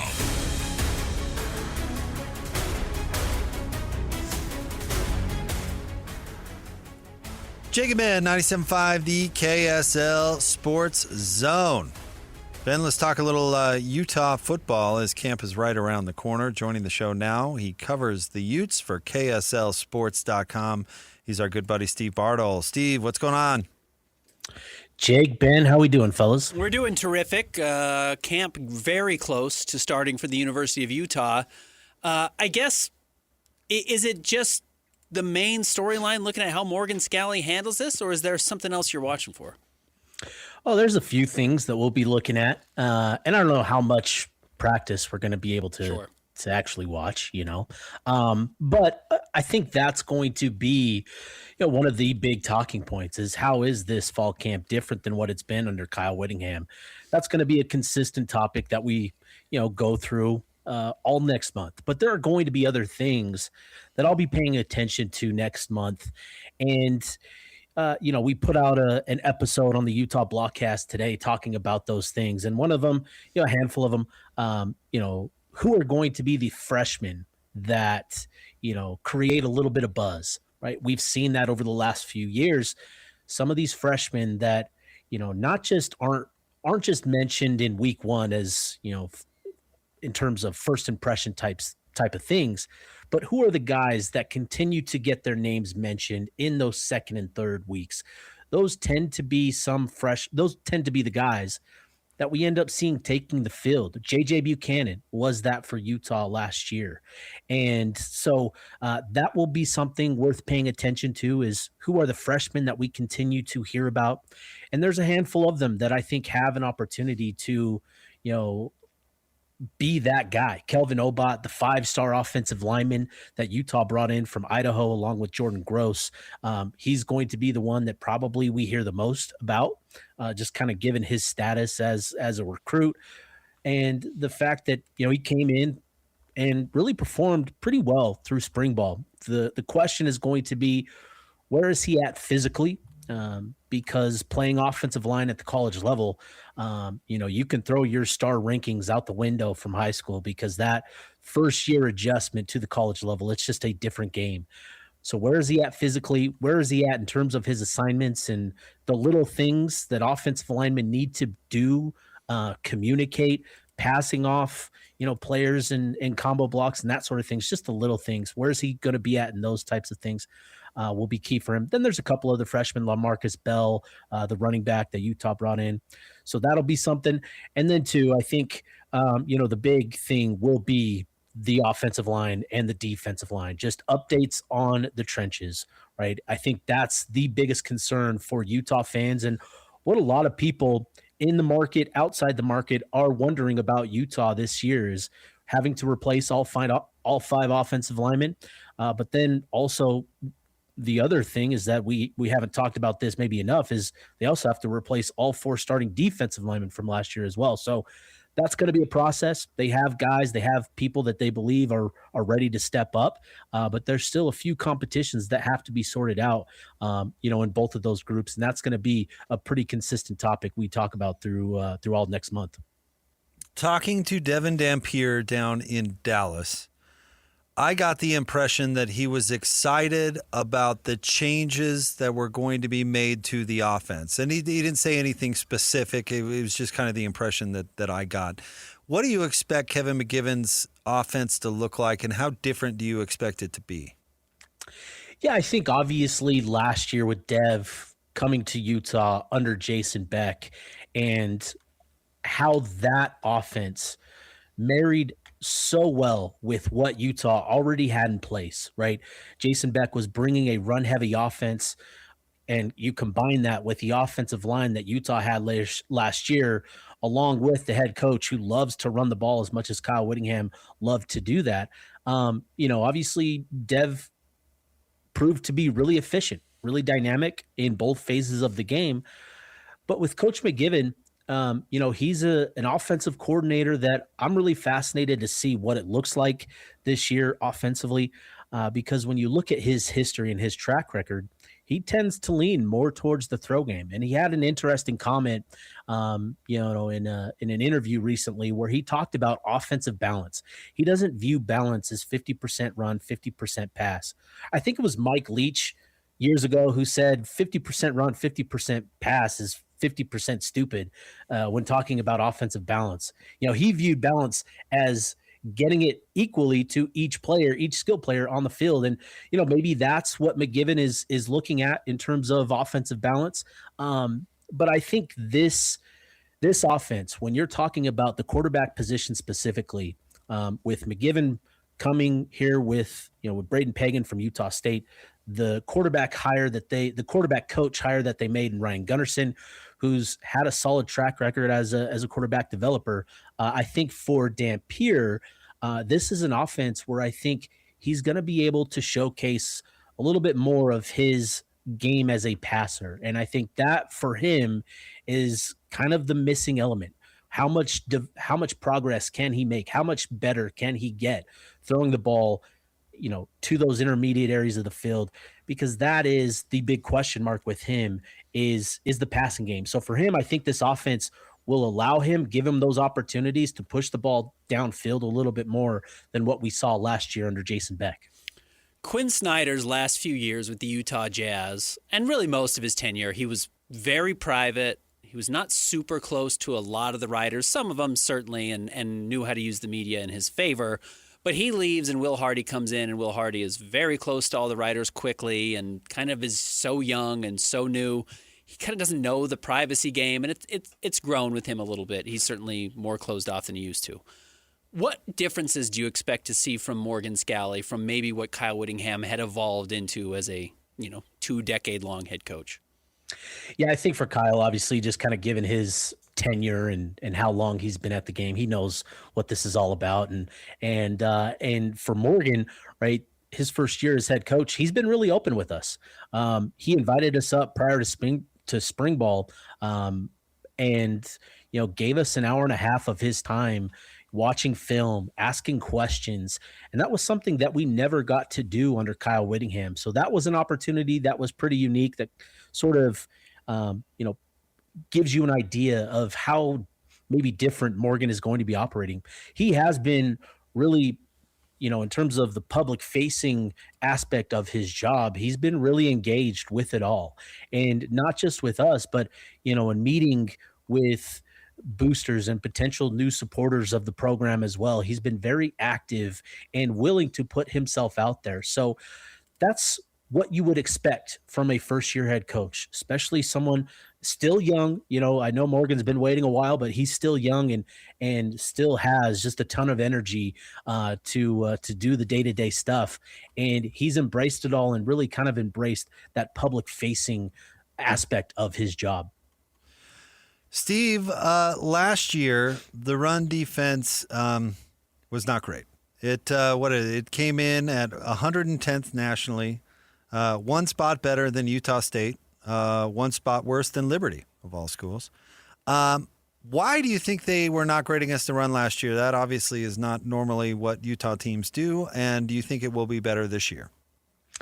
Yeah, I think there was just a lack of depth that Utah had last year that just got exposed as the season wore on. And, part of that is due to the injuries that, players suffered that just they battled through each and every week. Utah had one defensive tackle in Jonah Lea'ea who was healthy for the majority of the season. Aliki Vamahi and Dallas Vakalahi both suffered injuries pretty early on in the year and just kind of had to battle through them. The only players behind those three guys, those upperclassmen, were true freshmen. And just like I talked about with Kelvin Obot last year, or, a little bit ago, that adjustment, for a high school player going to your first year in college in the trenches, it is a significant adjustment, right? You can be the highest rated player coming out of high school, but it is still an adjustment playing against guys that have been at this level for 2, 3, 4 years, 6, 7 in some cases, so I think Utah just lacked the depth that they needed to finish the year the way that they wanted to. And really it was those final few weeks of the year. They had, a couple games where it still looked like the Utah defense that we've come to expect. You go back to that Colorado game, it just completely suffocated that Colorado Buffalo offense. Now, obviously it's Colorado and they were nothing to tout about too much, but this year, what will be different is they have a young group. All of those freshmen that they had last year now going into their second year.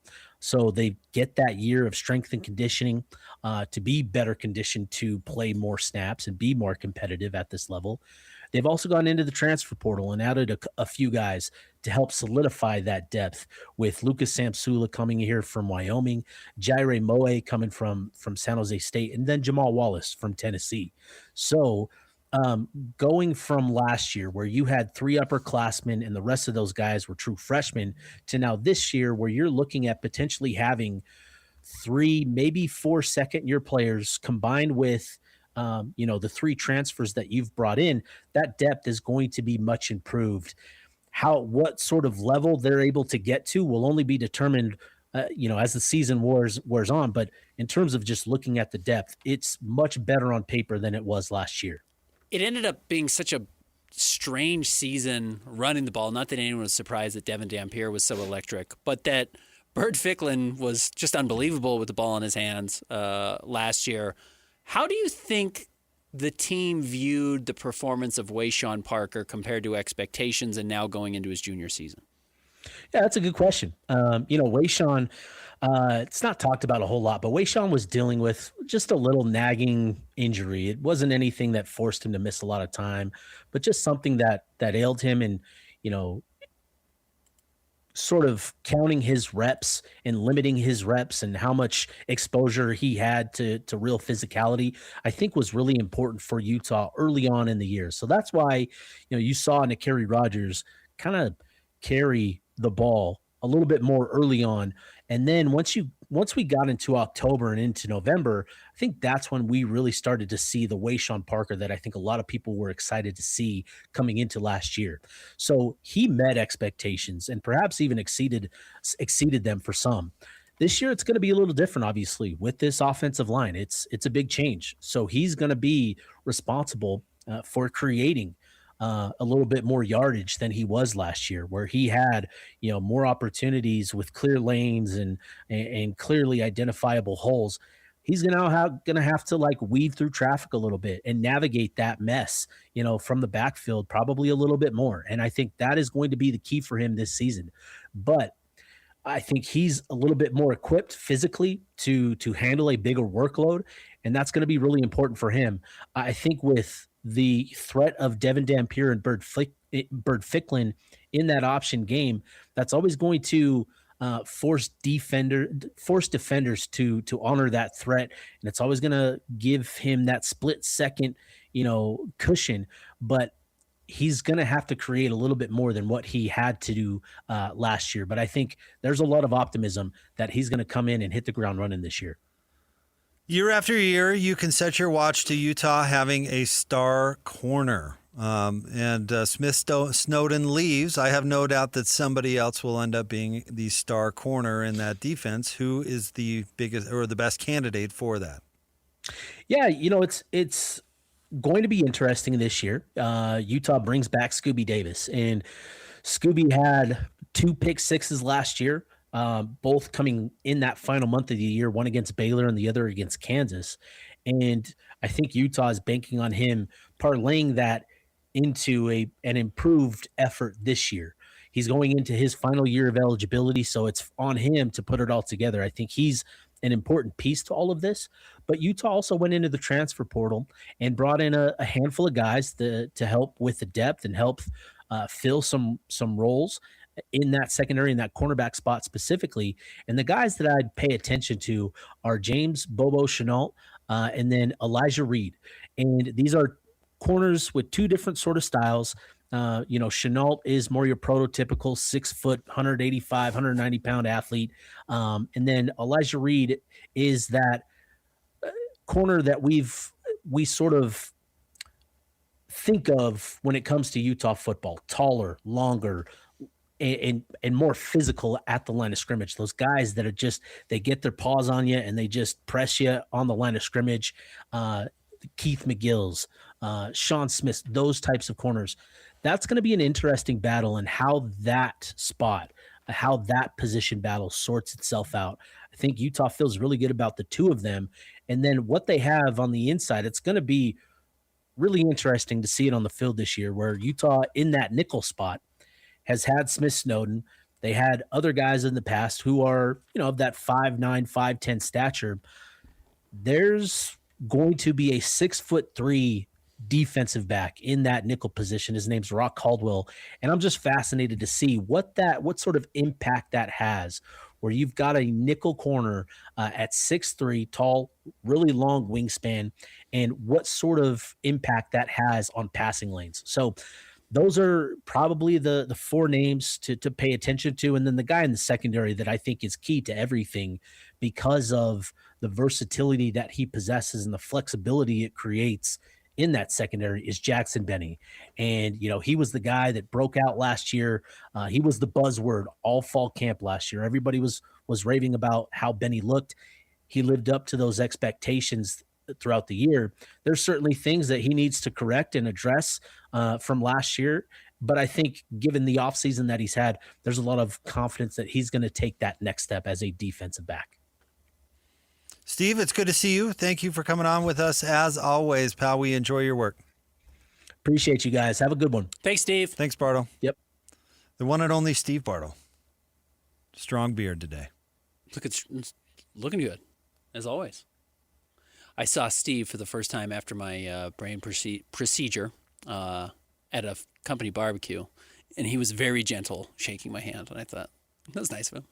Yeah. He's not trying to. He's caring. He's caring. He's a gentle friend.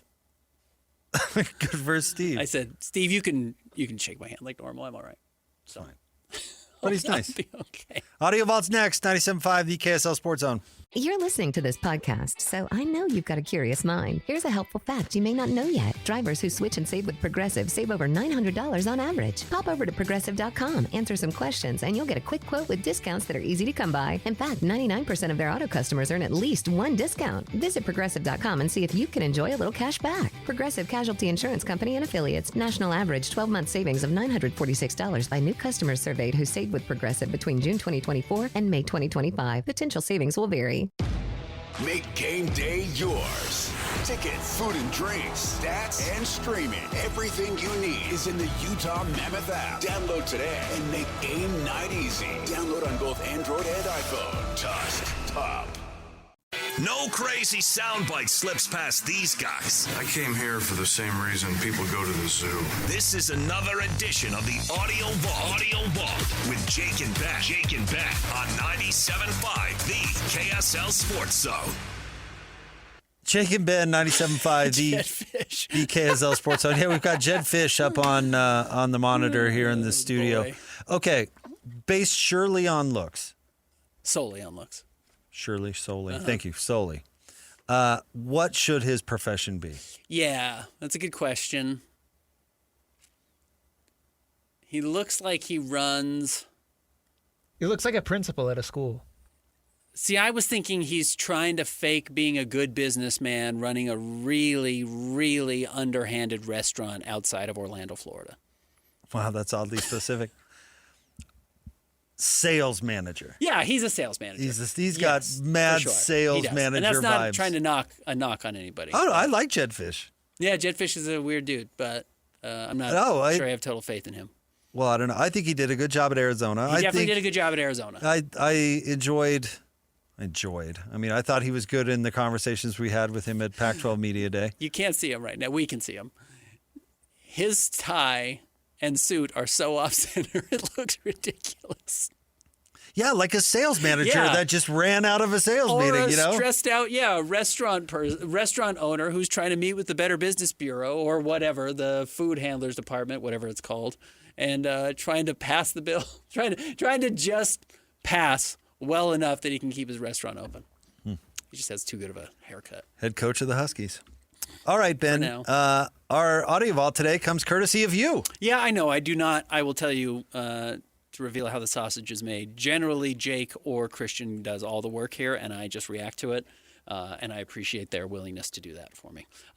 Today's story or audio clip comes from the world of professional golf, where Charley, a woman, the LPGA, played a trick on her caddy.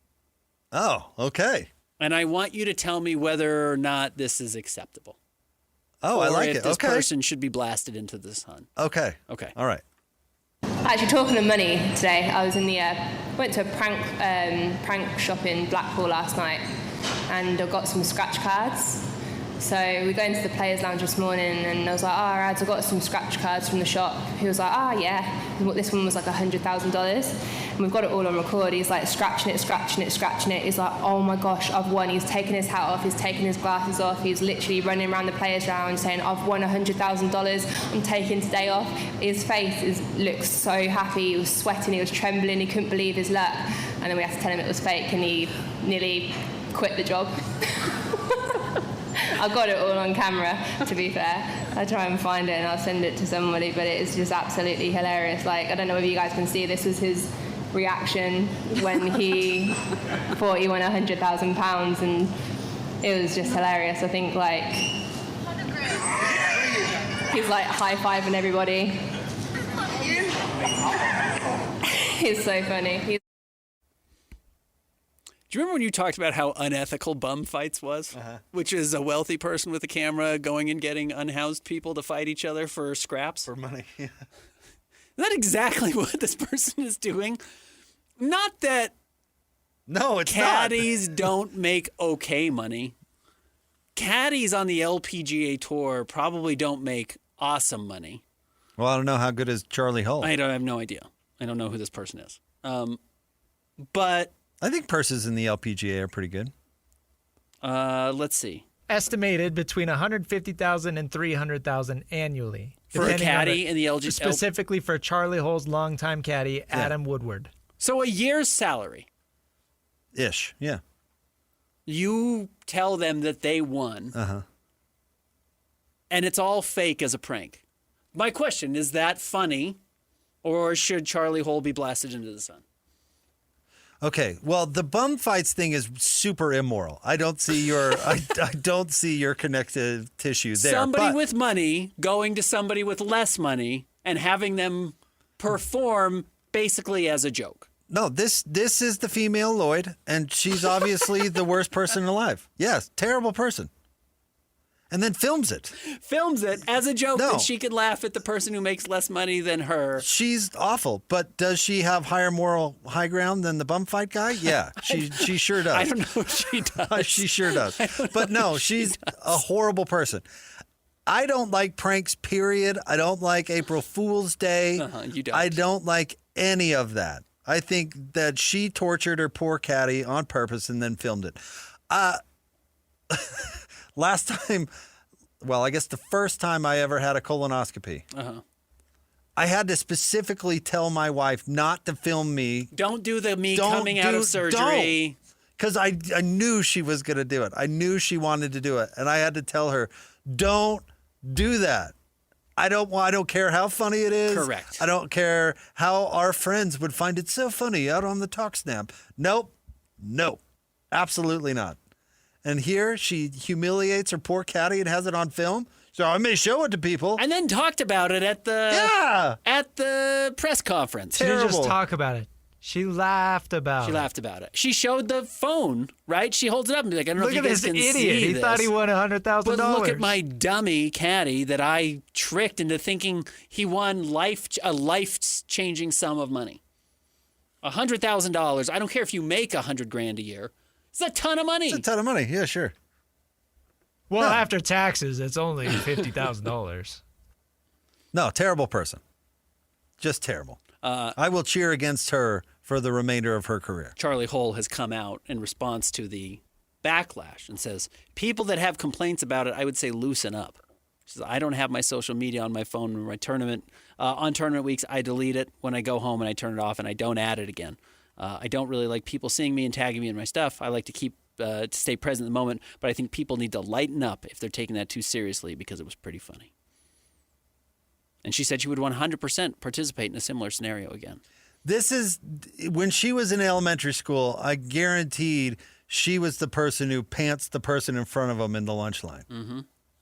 And then goes, well, lighten up. It was incredibly funny. It was funny. Everyone laughed. Everyone laughed. Don't you see how funny that is? We all laughed at you. Yeah, terrible.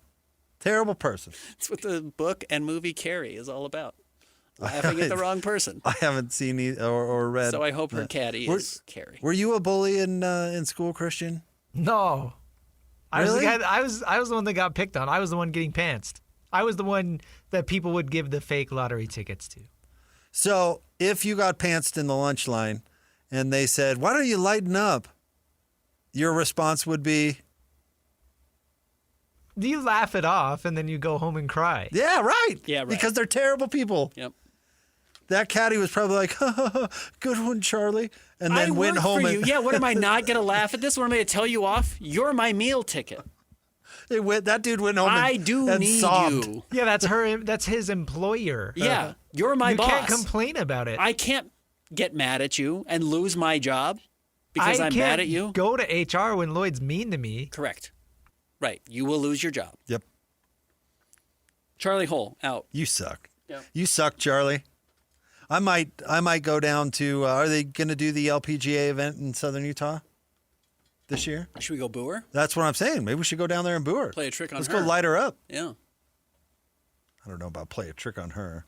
We know a guy who likes to pull fire alarms. Maybe wherever she's staying at the hotel, we have old Bully Esparza go pull the fire alarm every night she's sleeping. Man, terrible person. Awful. Stay tuned. We'll have Live at 5 coming up next. Jake and Ben, 97.5, the KSL Sports Zone. It's the best station, period. Let's be honest. These guys have the best job on the planet. You come to work in a frickin' bathrobe? So if you're out there working hard, you should also expect your radio hosts to put in an honest day's work. So, of course, Jake and Ben are live at 5 with the biggest headlines and the best analysis in Utah. This is Jake Scott and Ben Anderson on 97.5, the KSL Sports Zone. Jake and Ben, 97.5, the KSL Sports Zone. It's time for Live at 5, brought to you by our friends at Trajan Wealth. Call Trajan today, your local trusted financial fiduciary, 855-TRAJAN-1, or visit their website at TrajanWealth.com. Really, the biggest stories of the day, Ben, surround college football as camps open basically next week. I think Utah's on show up on Sunday, start on Monday. Yeah. And is BYU the same? I'm not sure. They haven't officially said yet. But college sports continue to be the biggest story nationally, Ben. And really, I thought Tim and Scotty G did a good job covering the lead up to some of the legislation coming out of the Senate, and they're setting deadlines for the Big Ten and the SEC to come to some sort of agreement if this legislation is going to indeed pass the Senate before they go on break. John Wilner of the San Jose Mercury News was on with those guys. He expected we should know if they do come to an agreement tonight, this afternoon. Mm-hmm. And as of right now, there's been nothing. Right. So the odds of this particular legislation passing at all after the break are basically none. Yeah. So the legislation currently in the Senate might be dead if the SEC and the Big Ten can't agree on some way to proceed. Mm-hmm. Ted Cruz has even been on social media today, trying to sell it. Yep. Trying to put it out there, which is a little unique. Not that this happens with a lot of bills. It's the first time it feels like it's really happened with this bill. They're trying to get it over the hump. Trying to get over the hump. I don't think it's going to. Well, I don't think it's going to happen unless they completely strip it down. And it doesn't sound like what's her first name? Cantwell, the Democrat. Maria. It sounds like that part of the deal was really what she was on board with, the regulation. And she's actually specifically kind of gone at the SEC and the Big Ten. Mm-hmm. All that stuff, all that part, where they're going to limit how much the conferences can expand, and they're going to do salary caps. And that stuff is really important to her. Uh-huh. So I don't know why the SEC or the Big Ten would get on board unless they strip it down, but it doesn't sound like anybody wants to strip it down. And so do nothing, predictably, looks to be the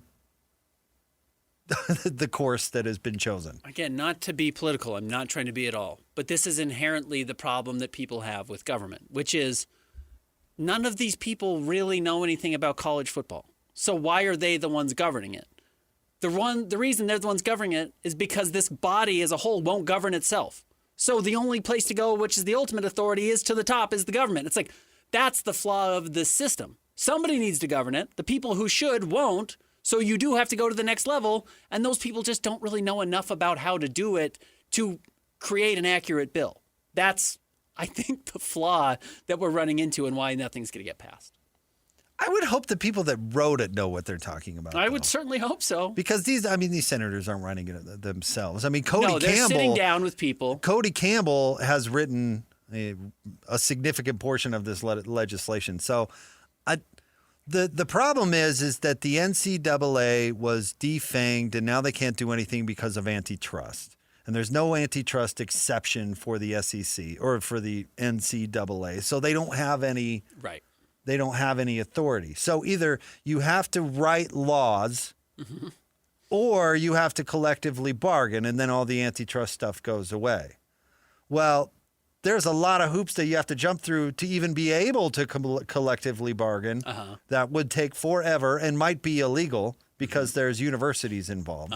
So you might have to change laws anyway. Or you write, which this is the weird part, honestly, and we haven't talked really about this, or you write the rules of college football into U.S. law, which is insane, which is pretty wild. Yeah. But that's what happens when the NCAA is basically deemed illegal, is that now who is then the governing body over college sports? Not just college football, but college sports. I am glad that when Jazz fans complain about Michael Jordan pushing off, they don't cite a law of the U.S. government saying, see, it says you don't get to push Brian Russell on his hip. We don't want that. I promise you, you don't want that. You don't want the NBA salary cap written into U.S. law. I don't want that. No. At all. It seems a little unnecessary. I want regulation in college football. Really, I do. I really badly want it. I don't necessarily want it at that level. I just wish there was a body that would enforce it itself. But that's like the only option. That's the hard part. Right, that's exactly the problem. I wish everybody offered everyone health care, every business. They wouldn't, so the government stepped in. And then rightfully so, all these small businesses were like, what are you talking about? I can't do what you're telling me I have to do now. Like, both sides were very legitimate in that problem. That's very real. Again, if you're at Southern Utah, SUU, or let's say New Mexico, D1, you should want some regulation. How am I ever supposed to compete with anybody else with the current system? I think that's totally fair, but somebody else steps in and doesn't actually know how to address the issues. Again, it's the problem that I think we're going to run into with this bill and why I don't have any faith that a bill is ever going to get passed. I'm just annoyed that our political process is waiting for the word of, what's his name, Bowlesby.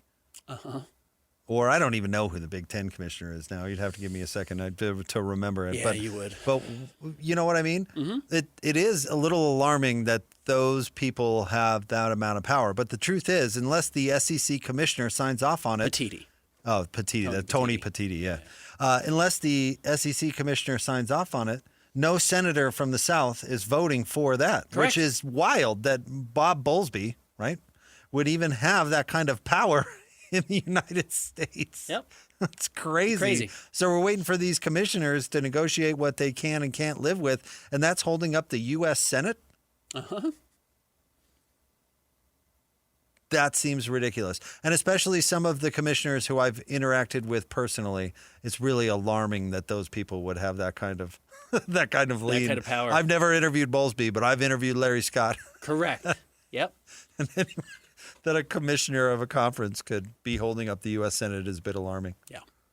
I would suspect there's a lot of people in Congress that are not all that different from Larry Scott, though. Probably not. Unfortunately. The other big story in college football is Big Ten Media Days, which is going on. Do we know where they're doing this? Chicago. Yeah. That's probably where I'd pick in their footprint. I mean, I'd pick Vegas for everything, but sure. In their footprint, I'd probably go Chicago. I can't even remember what the Big Ten footprint is now. It's huge. It's everywhere. It covers basically the northern half of United States and then also Southern California somehow. Yeah. Yeah, right. Yeah, you can go to L.A. I'd go to L.A. right now. Probably would go to L.A. Yeah. That's probably the correct move. Go do it at the Fox studio like we used to. Right. But Kyle Whittingham did have his turn going through the car wash at Media Days today. And he said many things at the podium, but here's this clip of Whit talking about taking over a scandal-ridden program. Welcome to the Big Ten. Michigan has had some issues in the past 2 to 3 years with coaches and scandals, do you believe that you're under a limelight? Good question. I mean, it's reality. There has been a lot of drama, as I mentioned before. We hope that we've come to the end of that and we're ready to proceed just with the business of playing football and winning football games and graduating players and putting the emphasis on things that should have the emphasis. But, there were some unfortunate things that happened. It's not my place to really speak out on it. I wasn't there. I was not involved. But I can tell you right now, we've got a very hungry and willing group of players that have been nothing but have worked their tail off for the last 7 months and are eager to get the season started. And they've got very good leadership as well. And so I'm just excited to, make the first thing first, which is graduating and winning football games. Okay, there's one piece of Witt's statement from today, or his Q&A. He also had this, talking about, oh, you don't have it. Well, let's talk about that clip. Okay. Because I think that clip I think it's funny because that is like such an old school square answer. And you're inheriting a mess, Coach Witt. What's that like? And he's like, well, I'm just worried about graduating players and playing football. It's like such a funny square answer. And I couldn't help but thinking, you know what Witt should do, honestly? He should cheat his brains out. Sure. He should cut every corner because everybody thinks he's such a straight arrow. He could come and cheat like crazy. Nobody would even suspect it. You know what I mean? Yes, and he's only going to be there for a couple of years, so who cares? Why not? On your way out the door, who cares? I don't even know what is cheating anymore. Yeah, but just get your money. Hire Connor Stallions back, throw a mustache on him, and get him out to film some practice. What I like about what Witt said there, and I agree with him, is the drama that he is mentioning, and he won't say legal issues, that he won't. It doesn't have anything to do with the players. That's good. It's not a bunch of kids getting in trouble. It's not, and again, it's so funny now to look back at it, but the Ohio State players trading helmets for tattoos or whatever it was, and do we need to suspend everybody, or Reggie Bush or Cam Newton, or the issues of the players? It was all the coaches. It was all the adults in the room making mistakes for Michigan, which should make it ideally easier for Witt to clean up. Those guys are out. The players are there. They should be excited to play for a pro, and Witt's he's a pro.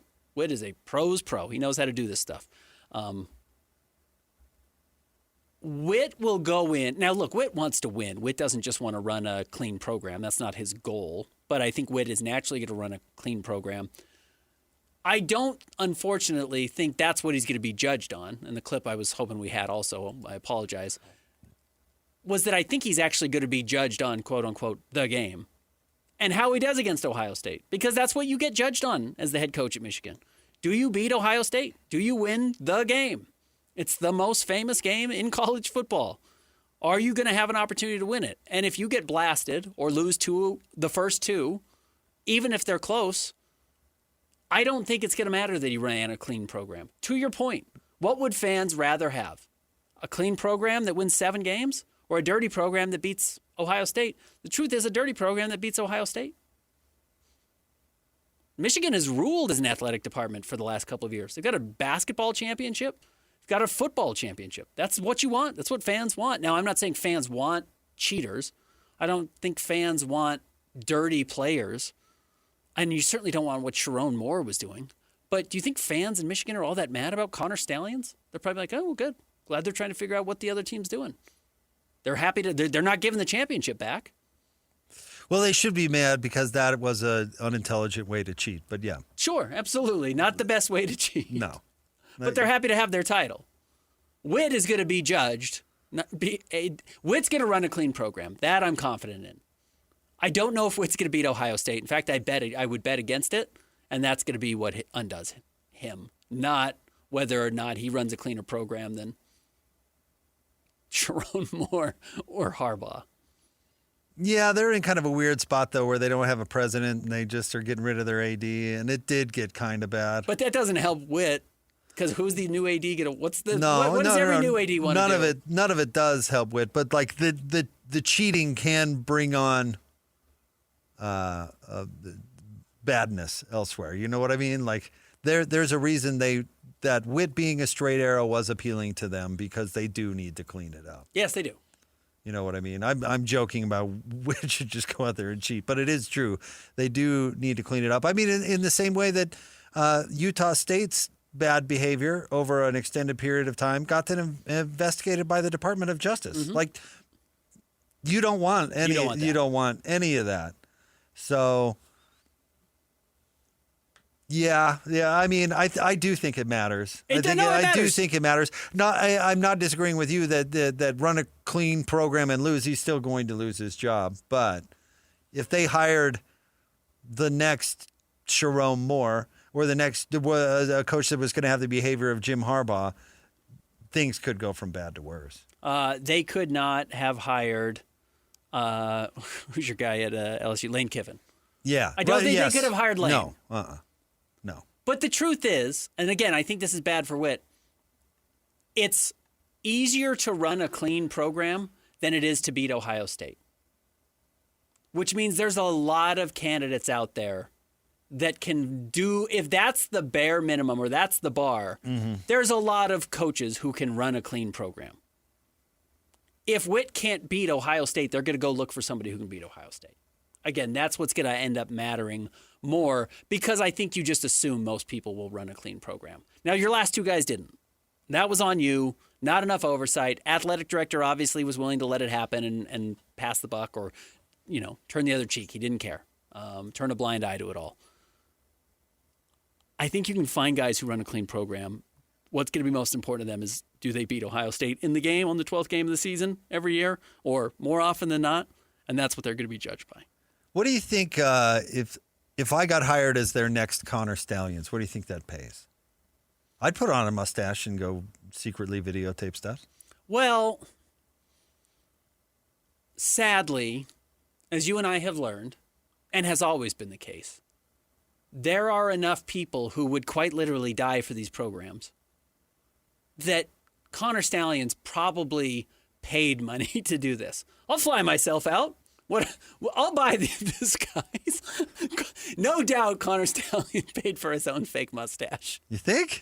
Yes. I don't know. That's one of the stupid Netflix docs that I haven't watched. I can't bring myself to watch the Connor. I can't bring myself to watch Netflix soft pedal the Connor Stallions thing. Like, excuse it. You know what I mean? The guy who set up the camera for the Patriots to film, who was it? Whose Super Bowl or practice walkthrough they filmed? Was it the Jets? I think it was the Jets. Oh, they filmed the Jets? I think so. Why? That's like, again, it's Nixon rigging Watergate. You were going to win the election. What were you worried about Watergate? Why were you bugging that building that you had the election wrapped up? What are you worried about, losing to the Jets? Patriots, what are you doing there? I thought it wasn't the Super Bowl. They weren't filming a Super Bowl practice. Okay. Yeah, specific teams named in investigation. New York Jets. Okay. Moronic. That's the team that triggered the official Spygate thing. Because giving them too much credit for thinking it was actually a game that mattered. Because the Jets noticed and they complained about it. Okay. Was it like in the AFC Championship game? Or was it just like game 4? No, it's just like a normal game. Yeah. Okay. Belichick is a sick person. Yeah, division rivals, right, but not even like in a hot. No. Not the random Matt Sanchez has them mattering for the first time. I don't think so. Okay, Mark Sanchez. Mark Sanchez. What did I say? Matt Sanchez, former Jazz social media manager. I remember Matt, good guy. Mark Sanchez. Pardon me. I've rewritten that in my Mark brain. Sanchez, kind of a bad guy. Apparently. Matt Sanchez, super good guy. Yeah. Mark Sanchez, bad guy. Kind of a bad guy. I don't think Matt Sanchez has beaten up any grease trap operators. Not that I know of. But there are people who will do anything to be around these sports teams. And I suspect Connor Stallions is one of these people. Throw on that stupid mustache, whatever you Connor. need, coach. Go get him. Aye, aye. Yikes. It's the your favorite movie from your favorite actor, Adam Sandler, and Happy Gilmore. It's the guy who's yelling at Adam Sandler from the boat. You jackass! Uh-huh. That guy thinks he's friends with Shooter McGavin. Right. It's like, I'll do anything for you, Shooter. Let's go get lunch. And Shooter's like, yeah, maybe. That's who Connor Stallions is. So, unfortunately, I get where you're coming from. How much money do you get paid? The sad truth is it's zero. Like, I'll go spy on somebody for a couple $100. Sure. Yeah, yes, we all would. Put on a hat and blend in. But the problem is, people will do it at their own. They'll pay they'll foot their own bill to get there. Who was SU's rival at the time you were there, Christian? Utah Tech. Did you spy on him? Me, no. Oh. Why not? That's not even that far of a drive. Well, they had maybe somebody else. I don't know. Yeah. All right. I just wondered if he was that into the Thunderbirds, We have known people, no one currently working in media, thankfully, that would have gladly paid their way to go cheat for either the University of Utah or BYU. Probably. Not probably. Absolutely. Absolutely. But they're not in the business anymore. All right, we'll have more next. Stay tuned. Jake and Ben. Anything you say, Coach. 97.5, the KSL Sports Zone. Make game day yours. Tickets, food and drinks, stats, and streaming. Everything you need is in the Utah Mammoth app. Download today and make game night easy. Download on both Android and iPhone. Tusk Top. The days are longer, the calendar is filling up, and I want to feel as good as this beautiful summer weather.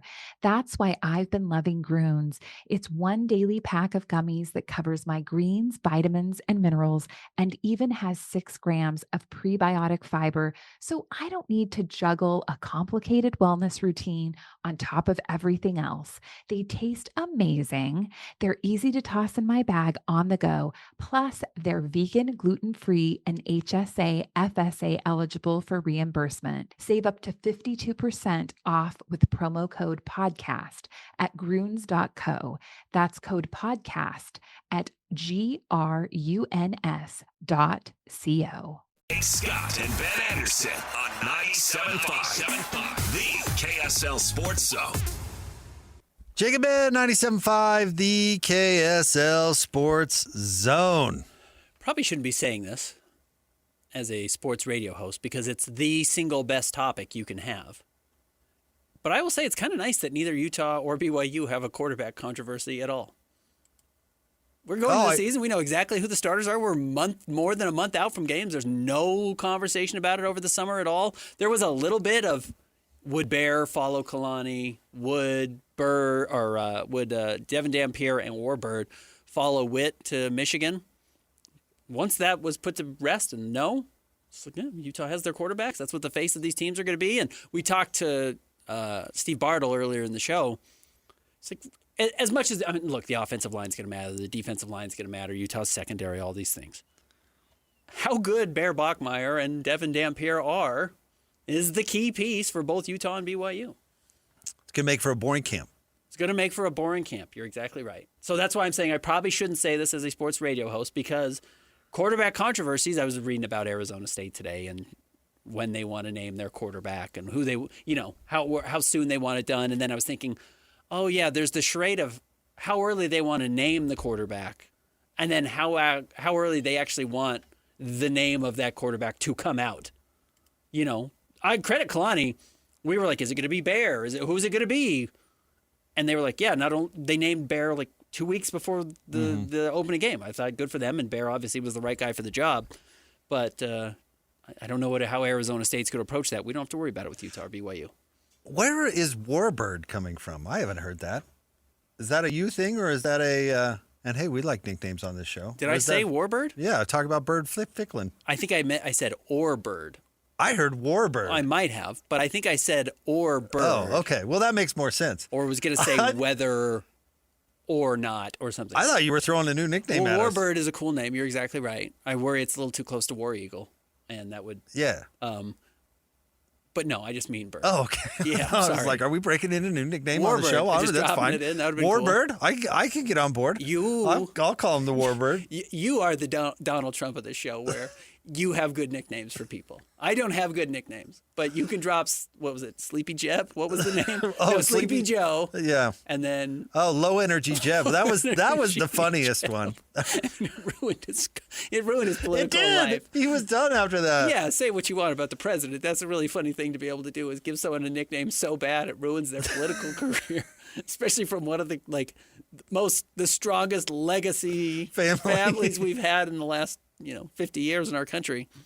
Having a nickname so good. Everyone assumed. Remember, everybody assumed he'd be the nominee too. Oh, then it he was gets hit with up. Low Energy Jeb, and it's over. It's over in a week. No, you're better at nicknames than I am. I like the Warbird, though. Warbird's good. We can call him Warbird. And now it has an origin story, which I think is kind of funny. Accidentally called him Warbird. Yeah. We will see how much Bird plays. But, yes, Dampier, looking at Utah's schedule, we've talked so much about Texas Tech's softy cake schedule. Uh-huh. Look, man, Utah's schedule is not exactly murderer's row. All the Pac-12 schedules or Pac-12, Big 12 schedules are easy because there's a zillion teams and most of them suck. Utah and BYU is a big game. Utah at Arizona is a very huge game. If Arizona's good, they might not be.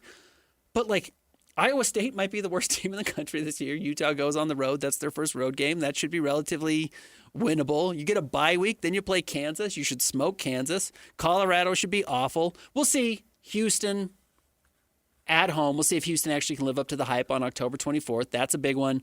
At Cincinnati could be tricky.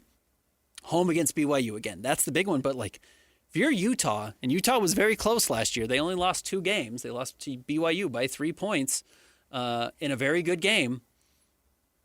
Utah finds a way to kind of flip that switch, flip that game, because now they're playing at Rice-Eccles. I know they didn't win the last time they played BYU at Rice-Eccles. Utah could easily go to the Big 12 title game this year because they've got a good player in Devin Dampier, and the rest of the schedule stinks. You can lose a game or two and still make it to the Big 12 title game. So that's what's going to matter. It's nice that both of these teams, as much as they have question marks, BYU at receiver, we'll see how the linebackers play, should be good. Utah at receiver always, head coach, etc. These should be good teams again. These should be double-digit win teams, I think. Can I dramatically change the subject on you for 1 sec? Do. No. I just saw this story, and we've got voicemails coming up, so I didn't. This is one of those I'd forget about. But tell me if I'm wrong about this, okay? Holly Rowe made national news today. Okay. Which I like Holly, by the way, but I'm going to bring up the story. She bought tickets to the 28 LA Olympics. Mm-hmm.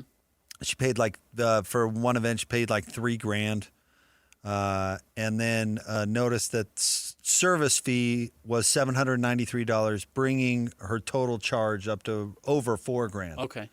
And she was tweeting, complaining about it. And now I found a story with her complaints. No offense to Holly. Well, let me put it this way. Complaining about surcharges on tickets is so 2019. The first thing I thought of when I saw her complain about this is a woman who hasn't bought a ticket to anything in a very long time. Uh-huh. You know what I mean? Yes. Like, yes, those surcharges are outrageous. But you know how long outrageous surcharges have been around? I feel like that's a tweet that you would have looked at pre-Taylor Swift Eras Tour. You know what I mean? Uh-huh. And Holly, who I do like, because of her job, probably hasn't actually purchased a ticket in years. I don't think you can be the person pioneering the crusade against surcharge fees for tickets. Does that make sense? Christian can complain about that. Holly Rowe cannot. But even then, Christian can't be surprised by it because, yes, this has been egregious. You and I used to buy tickets. I mean, you've seen 311, 15 years in a row or whatever. A zillion times, yeah. The first time you bought this ticket, you're like $30. Uh-huh. Now there's $50 in service fees on top of it. So, yes, you're right. This isn't new for anyone unless you haven't been buying tickets. Now, right. You can still be frustrated about it. Uh-huh. In fact, there's several bills trying to get through Congress right now, specifically to eliminate these like hidden fees, these service fees, these handling fees. It's an old enough problem that even Congress has taken it up. It's gotten that high. Right. It's been around that long. And now, Holly, you can't act flabbergasted about service surcharge fees. Our kids will run into this. We did it. The first time you get a paycheck and you're like, half my money's gone? You're like, yeah, that's taxes. The first time that happens, that's one thing. I think everyone, it's relatable. But yeah, no one can be surprised about service fees now. Sorry, Holly. Yeah, no offense. I like Holly. Yeah. I just don't think this can be your cause. I think that's totally fair. And the cause has been around for a minute. But I do like the concept of Holly just now realizing that, wait, there's surcharges on tickets? What? Especially for a sporting event. Because, she certainly is not buying tickets to sporting events. Oh, she hasn't bought a ticket for years. Yeah, no, of course not. No, maybe she's bought a ticket on Fandango for a movie ticket and was like, $4 to buy it online. That's extra. Whatever. Yes, an $800 fee on your $3,000 ticket for sporting events is why normal people can't go to sporting events anymore. All I changed gears, but I needed your opinion on that. Again, shout out to Holly, who I like. And that's a good cause. But I don't think it can be hers. Yeah. What other old cause? Maybe we'll throw this open to our voicemailers. Maybe we'll get to them tomorrow. What other old cause would it be funny to have somebody just out of the blue fighting for? You know what I do have sympathy for? And this is recent for me because I've spent so much time at the doctor recently, and this happened to me again this morning. Actually, I've had to get blood draws twice this week, and it happened both times. And I feel bad. Because you go to the doctor, and it's not usually a bunch of 40-year-olds. It's usually a bunch of boomers, And I didn't mean that term lovingly. Not. Yeah, coming at them pretty good, huh? It's the elderly population. And every single time, the place I go is like, did you upload your insurance card online? It's like, no, they don't know their email. They certainly don't know their email password. And if they did, you think they know how to get their Medicaid card digitally and then upload it to your specific portal? Are you insane? And they said they don't take the real card anymore. You have to upload it digitally. I thought, you're just trying to kill these people. You're just trying to stop elderly people from coming to this hospital. Because it makes zero sense that you would ask people on Medicaid to get online and upload their card at 85 years old. And me at 45 years old. Apparently in poor health. Yeah. Because I even have a hard time doing it. I didn't know how to get it to the girl who was asking to scan mine because ours are digital through I don't know if you get your insurance through KSL, but ours are digital. I don't have a hard card. Mine is digital. I had to give the girl my phone, and I don't know if you can scan a phone screen on the scanner. So I didn't know how to get it to her to prove that I have insurance. So I'm running into it as a relatively tech-savvy 40-year-old. So I feel bad for the 40 or the 80-year-olds trying to get their Medicaid card or whatever over. But to Holly Rose's point, I think this process is flawed for a couple of different reasons. Man, these surcharges are... Where did these come from? Good heavens. It's ludicrous. All right, we'll have voicemails coming up next. Stay tuned, 97.5, the KSL Sports Zone. Insurance isn't one size fits all. That's why drivers have enjoyed Progressive's Name Your Price tool for years now. With the Name Your Price tool, you tell them what you want to pay, and they'll show you options that fit your budget. So whether you're picking out your first policy or just looking for something that works better for you and your family, they make it easy to see your options. Visit Progressive.com. Find a rate that works for you with the Name Your Price tool. Progressive Casualty Insurance Company and affiliates. Price and coverage match limited by state law. Insurance isn't one size fits all. That's why drivers have enjoyed Progressive's Name Your Price tool for years now. With the Name Your Price tool, you tell them what you want to pay, and they'll show you options that fit your budget. So whether you're picking out your first policy or just looking for something that works better for you and your family, they make it easy to see your options. Visit Progressive.com. Find a rate that works for you with the Name Your Price tool. Progressive Casualty Insurance Company and affiliates. Price and coverage match limited by state law. The days are longer, the calendar is filling up, and I want to feel as good as this beautiful summer weather. That's why I've been loving Groons. It's one daily pack of gummies that covers my greens, vitamins, and minerals, and even has 6 grams of prebiotic fiber, so I don't need to juggle a complicated wellness routine on top of everything else. They taste amazing. They're easy to toss in my bag on the go. Plus, they're vegan, gluten-free, and HSA FSA eligible for reimbursement. Save up to 52% off with promo code podcast at Groons.co. That's code podcast at GRUNS.co. Your home for the best sports radio for your afternoon drive is right here. This is Jake Scott and Ben Anderson on 97.5, the KSL Sports Zone. Two amigos on the airways, talking sports.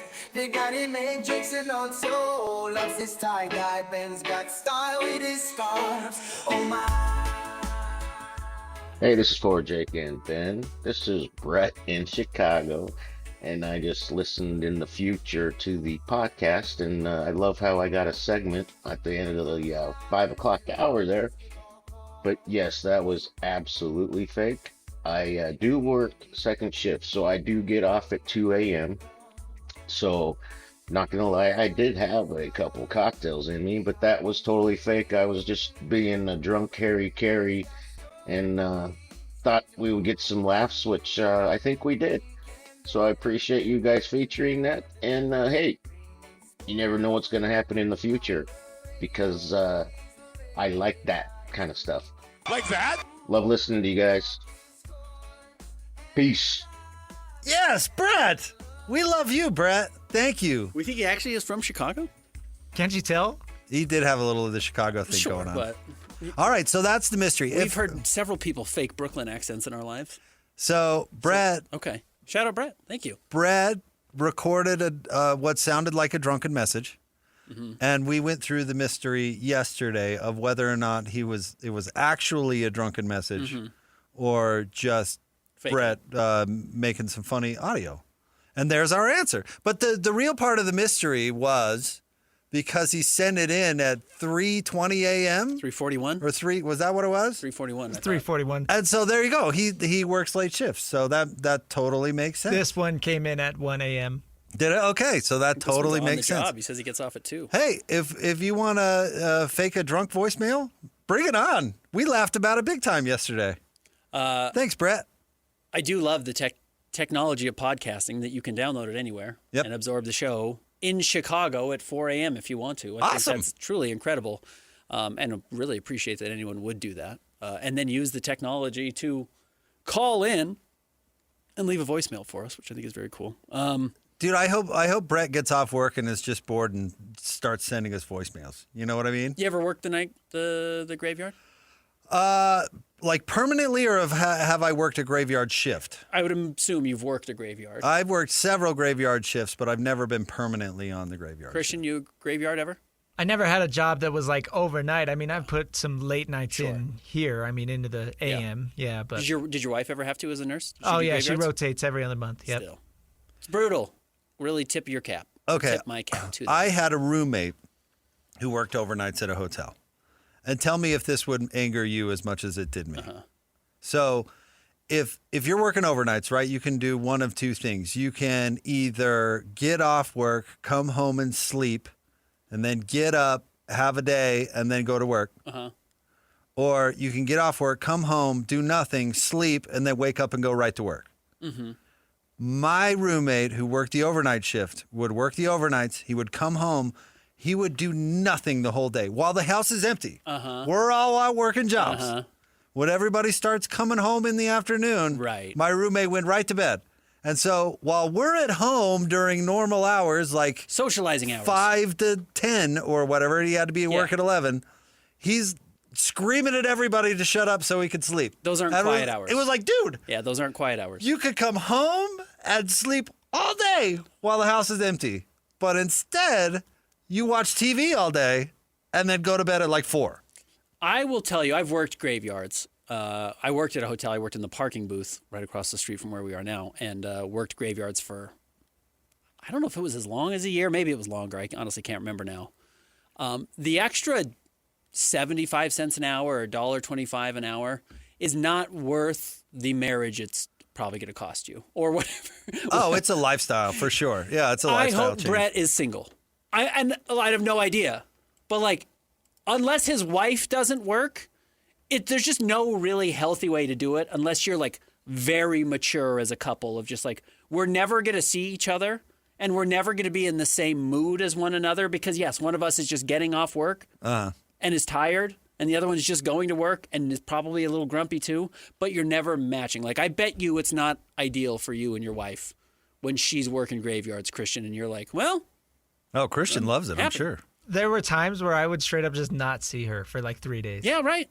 It's like, not. It's okay. really not ideal unless you get to a certain level of maturity in your marriage. It's hard to do as a young person, and the reason young people take the job is because you get a little bit more money. I mean, your wife's a nurse; they make you do it, right? But you take the graveyard shift because you can make a little bit more money. Mine was paltry at best.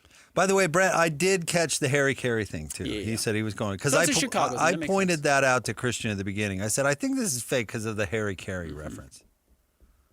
Now, Brett did say then he had to a few explain to cocktails. me who Harry Carey is, but yeah. Which shocks me. It still shocks me, the people that I have to explain to Christian who they are. But Brett did admit that he's been drinking, so. Yeah, but not that much. This isn't a DUI. No. You can have a couple. I wasn't accusing him of getting a DUI. Well, sorry. I'm just I saying mean, it's like the Tony Romo video that's going around right now. He's like, oh, yeah, anyway. I used to do some post-game shows well into the AMs, and we would have one caller that loved to call in and was always obliterated.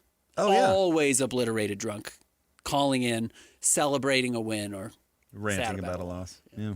All right, stay tuned. 6 Best o'clock hour. radio. Thanks again, Brett, for sending that in. We appreciate it. Send a voicemail anytime. If you want to send a voicemail, download the KSL Sports app. Go to the voicemail link. Say it's for Jake and Ben, and hit send. Stay tuned. More next. 97.5, the KSL Sports Zone. Make game day yours. Tickets, food and drinks, stats, and streaming. Everything you need is in the Utah Mammoth app. Download today and make game night easy. Download on both Android and iPhone. Tusk Top.